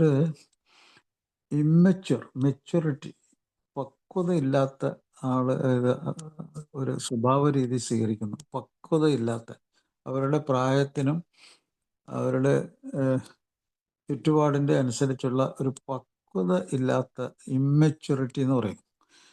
ഈ പ്രായമായ ആളുകളും ചിലപ്പോൾ ഈ മദ്യം, മറ്റു ലഹരി വസ്തുക്കൾ ഉപയോഗിച്ച് കഴിയുമ്പോൾ അവർക്ക് മെച്യൂരിറ്റി ആയിട്ടുള്ള പ്രവൃത്തിയില്ല, സ്വഭാവമില്ല, സംസാരമില്ല. ഇമ്മെച്യൂർ ആയിട്ടുള്ള സംസാരങ്ങൾ, പ്രവൃത്തികൾ, കമ്മ്യൂണിക്കേഷൻ ഒക്കെ അങ്ങനെയായി മാറുന്നുണ്ട്. അതിന് നിയോട്ടോണി എന്നൊക്കെ, ചില ദാരിദ്ര്യമുള്ള കുടുംബത്തിലെ കുട്ടികളൊക്കെ വളരെ ഗൗരവത്തോടു കൂടി കാര്യങ്ങൾ മനസ്സിലാക്കുകയും പെട്ടെന്ന് ഒരച്ഛൻ്റെ അമ്മയുടെയൊക്കെ കൂടെ ചെറുപ്പത്തിൽ തന്നെ ജോലിയൊക്കെ ചെയ്യുക, അത് മനസ്സിലാക്കുക, പഠിക്കുക, പഠിച്ചിട്ട് ഒരു പക്വത ഉള്ള ആളുകളെ പോലെ കാര്യങ്ങളൊക്കെ മുമ്പോട്ട് കൊണ്ടുപോകുന്നു. അപ്പോൾ ജീവിതം അവരെ പഠിപ്പിക്കുകയാണ് ചെയ്യുന്നത്. ഇവിടെ മദ്യവും മറ്റു ലഹരി വസ്തുക്കളും ജീവിതം പഠിക്കാനുള്ള സമയം കിട്ടുന്നില്ല, ജീവിതം ഇമ്മച്വറായി പോകുന്നുണ്ട്. അതുകൊണ്ടാണ് ഇപ്പോൾ ഞാൻ പലപ്പോഴും പറയാനുള്ളൊരു ഉദാഹരണം, ഈവൻ പക്ഷികൾ പോലും അതിൻ്റെ കുഞ്ഞുങ്ങളെ ഈ പക്വത ഉണ്ടാക്കാൻ ശീലിപ്പിക്കുന്നുണ്ട്. പക്വതയും പ്രവൃത്തി പഠിപ്പിക്കുന്നുണ്ട്, നേരത്തെ തന്നെ പഠിപ്പിക്കും. ഇപ്പോൾ കോഴിയാകട്ടെ, കോഴി കുഞ്ഞുങ്ങളെയൊക്കെ ഇങ്ങനെ പ്രത്യേക ശബ്ദം ഉണ്ടാക്കി വിളിച്ചു കൂട്ടി ചെകഞ്ഞിട്ട് അവിടെ ഈ ചെറിയ പുഴുക്കൾ, ജീവികൾ അതിനെയൊക്കെ കൊത്തി തിന്നാൻ പഠിപ്പിക്കും. കുറേ നാൾ അത് ട്രെയിനിങ് ആണ്. ഇത് ഈ മനുഷ്യന്റെ തലച്ചോറിന് ഒരു പ്രത്യേക സംഗതിയാണ് training. It can be trained nice. അതിനെ വളരെ നന്നായിട്ട് ട്രെയിനിങ് ചെയ്യാമെന്നാണ് പറയുന്നത്. മനുഷ്യന്റെ തലച്ചോറിന് ക്യാൻ ബി ട്രെയിൻഡ് നൈസ്. അങ്ങനെ ട്രെയിൻ ചെയ്തില്ലെങ്കിൽ അത് ഭയങ്കര ഡേഞ്ചറസ് ആവുമെന്നും പറയുന്നുണ്ട്. അതുകൊണ്ടാണ് ഈ മറ്റു ലഹരികൾ ഉപയോഗിച്ച അതികഠിനമായ ലഹരികൾ ഉപയോഗിക്കുന്ന ആൾക്കാരും, ഇവൻ മദ്യം തന്നെ അതികഠിനമായ ലഹരി ഉണ്ടാക്കുന്നത് എല്ലാ അവയവങ്ങളിലും കയറി ഇറങ്ങുന്ന ഒരു സാധനമാണല്ലോ. ബ്രെയിനിൽ ഏറ്റവും കൂടുതൽ കയറി ഇറങ്ങുന്ന ഒരു സാധനമാണ്. ഇതിൻ്റെ ഈ ബിഹേവിയർ ഉണ്ടല്ലോ, എത്ര ക്രിമിനൽ ബിഹേവിയറും ചിലപ്പോൾ ഉണ്ടാക്കാനുള്ള കഴിവുണ്ട്. ഞാനിത് പല പ്രാവശ്യം പറഞ്ഞിട്ടുണ്ടെങ്കിൽ ഒന്നും കൂടി പറയുകയാണ്. ഈ സാഡിസം എന്ന് പറഞ്ഞാൽ വേദനിപ്പിച്ച് സന്തോഷിക്കുക. വാക്കുകൾ കൊണ്ട്, പ്രവൃത്തി കൊണ്ട്, ഉപദ്രവങ്ങൾ കൊണ്ട് അങ്ങനെ സാഡിസം ഉണ്ടാക്കുക. ഇതൊക്കെ ഫോറൻസിക് മെഡിസിനിൽ ഞാൻ പഠിച്ചിട്ടുണ്ട്. ഫോറൻസിക് മെഡിസിനിൽ അതുപോലെ ഡെത്തായ ബോഡിയെ, ഒരു ശവത്തിനെ അതിനെ ഭോഗിക്കുക, അതിനോട് ഒരു ശവത്തിനോട് പോലും ഭയങ്കരമായിട്ട് അതിനെ മുറിവേൽപ്പിക്കുക. ഇതൊക്കെ ഭയങ്കര അങ്ങേയറ്റത്തെ ക്രിമിനൽ ആക്ടിവിറ്റീസ്. ഇതൊക്കെ ബ്രെയിനിൽ നടക്കുന്നുണ്ട്. മദ്യപാനത്തിലും മറ്റ് ലഹരി വസ്തുക്കളും മാരകമായിട്ടുള്ള നാർക്കോട്ടിക്സിലൊക്കെ ഇത് നടക്കുന്നുണ്ട്. അവരൊക്കെ ഫോറൻസിക് പഠിച്ചു കഴിഞ്ഞാൽ നമുക്ക് മനസ്സിലാവും. ഫോറൻസിക്കിൻ്റെ ഈ കാര്യങ്ങൾ മനസ്സിലായാൽ ക്രിമിനോളജി എന്ന് പറഞ്ഞൊരു ഭാഗം തന്നെയുണ്ട് ഇങ്ങനെയുള്ള ലഹരി വസ്തുക്കൾ ഉപയോഗിച്ചിട്ട്. അപ്പോൾ അങ്ങേയറ്റത്തെ ഇമ്മച്യൂരിറ്റി, പക്വതയില്ലായ്മ, ജീവിതത്തെ പഠിക്കാതിരിക്കുക, മനസ്സിലാക്കുക. ഞാൻ നേരത്തെ പറഞ്ഞില്ലേ, പരസ്പരം എന്നുള്ള സംഗതി തന്നെ വിട്ടുപോവുക. പരസ്പരം എന്ന് പറഞ്ഞ സംഗതി ഇപ്പോൾ ഒരാളെ കാണുമ്പോഴത്തേക്ക് ഉടനെ പാരനോയിഡായിട്ട് മാറുകയാണ്. പാരനോയിഡ് എന്ന് പറഞ്ഞാൽ അവൻ എൻ്റെ ശത്രു, അവനെ കൊല്ലണം, അവൻ എന്നെ കൊല്ലുന്നതിന് മുമ്പ് അവനെ ഞാൻ കൊല്ലണം. ഇങ്ങനത്തെയുള്ള ആശയങ്ങളൊക്കെ, ഭീകരമായ ആശയങ്ങളൊക്കെ വരുന്നുണ്ട്. ഇതൊക്കെ സിനിമകളിൽ കൂടി ഇങ്ങനെയുള്ള ആശയങ്ങളൊക്കെ പകർത്തി വിടുക. ആ സിനിമകളൊക്കെ കാണാൻ ആളുകൾ എന്താണ് എന്നൊക്കെ അറിയാതെ കുട്ടികളൊക്കെ കൊണ്ട് പാഞ്ഞ് ആ സിനിമകളൊക്കെ കാണാൻ പോവുക. ആ രംഗങ്ങളൊക്കെ കുട്ടികളുടെ മനസ്സിൽ വരിക. ഭീകരമായിട്ടുള്ള ഒരു അവസ്ഥയാണ് കേട്ടോ.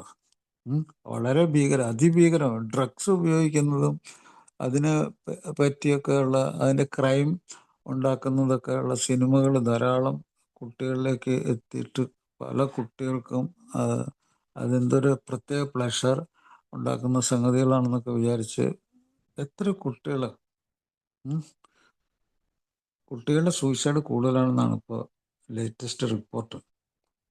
12 വയസ്സിനും 24 വയസ്സ് ഇടയ്ക്കുള്ള കൗമാരത്തിൽ നിന്ന് യൗവനത്തിലേക്ക് എത്തിയ ഈ പെൺകുട്ടികൾ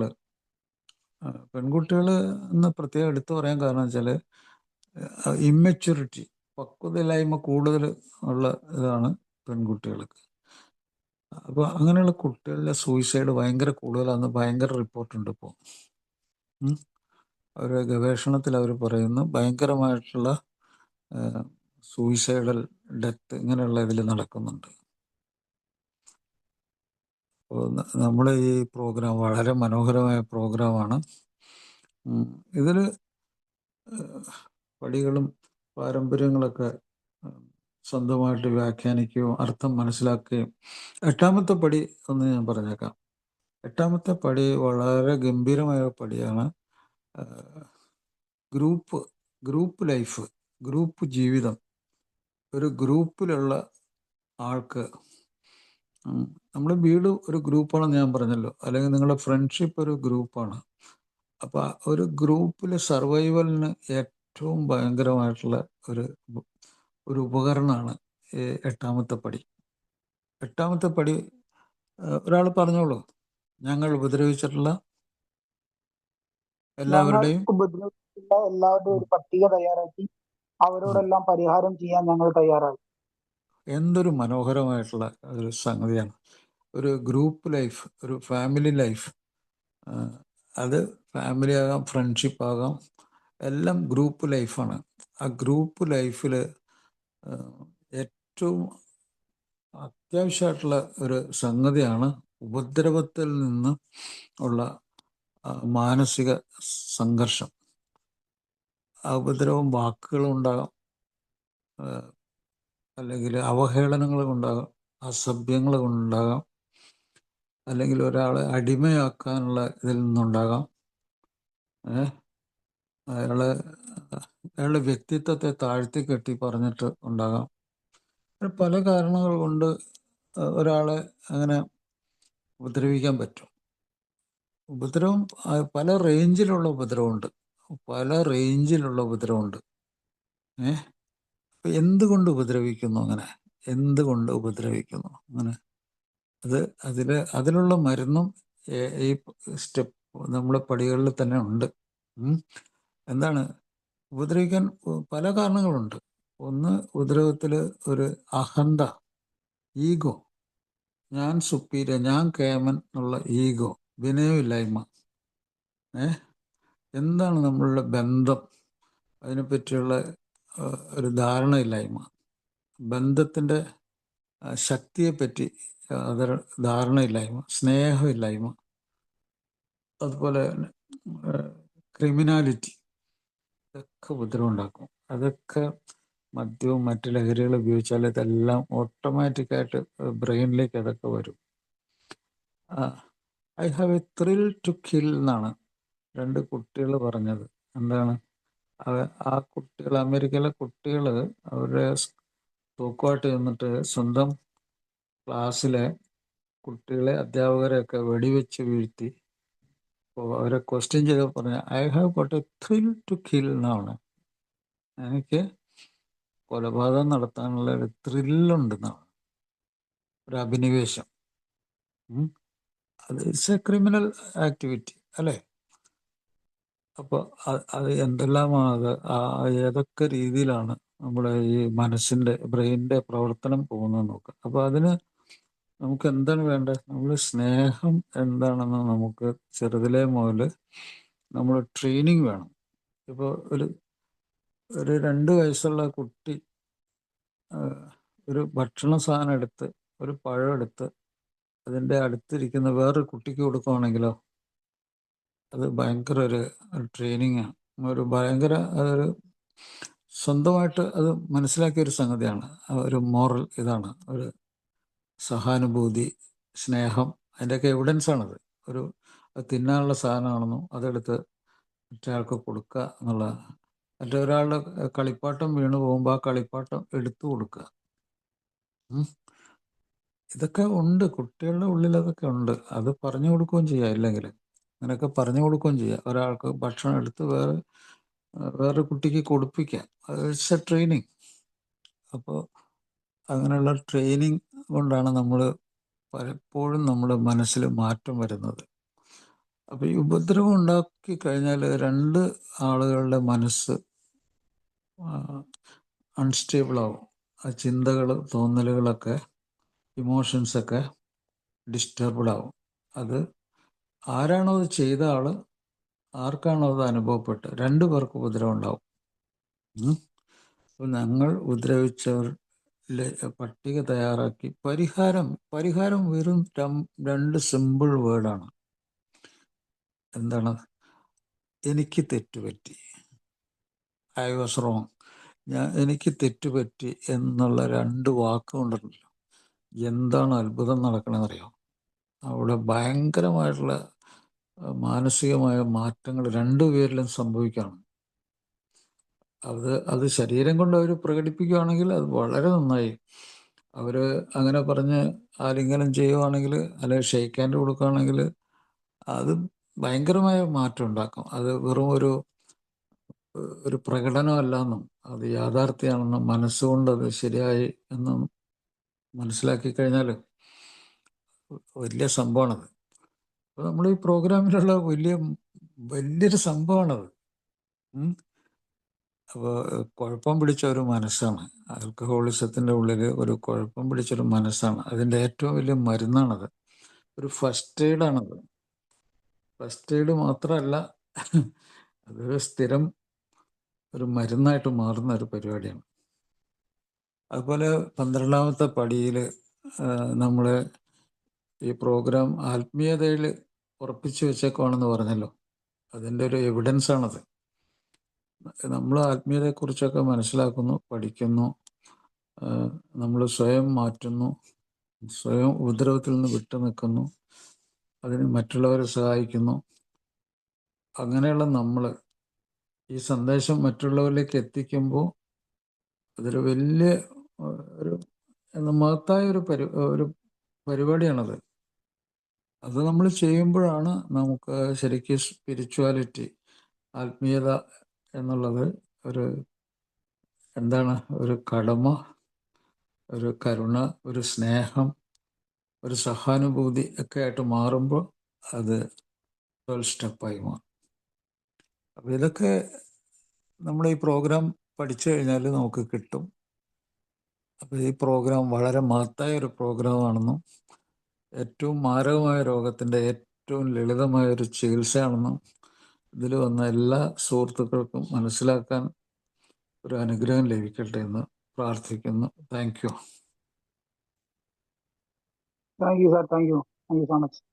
നമ്മുടെ സമയം കഴിഞ്ഞിരിക്കുന്നു. 11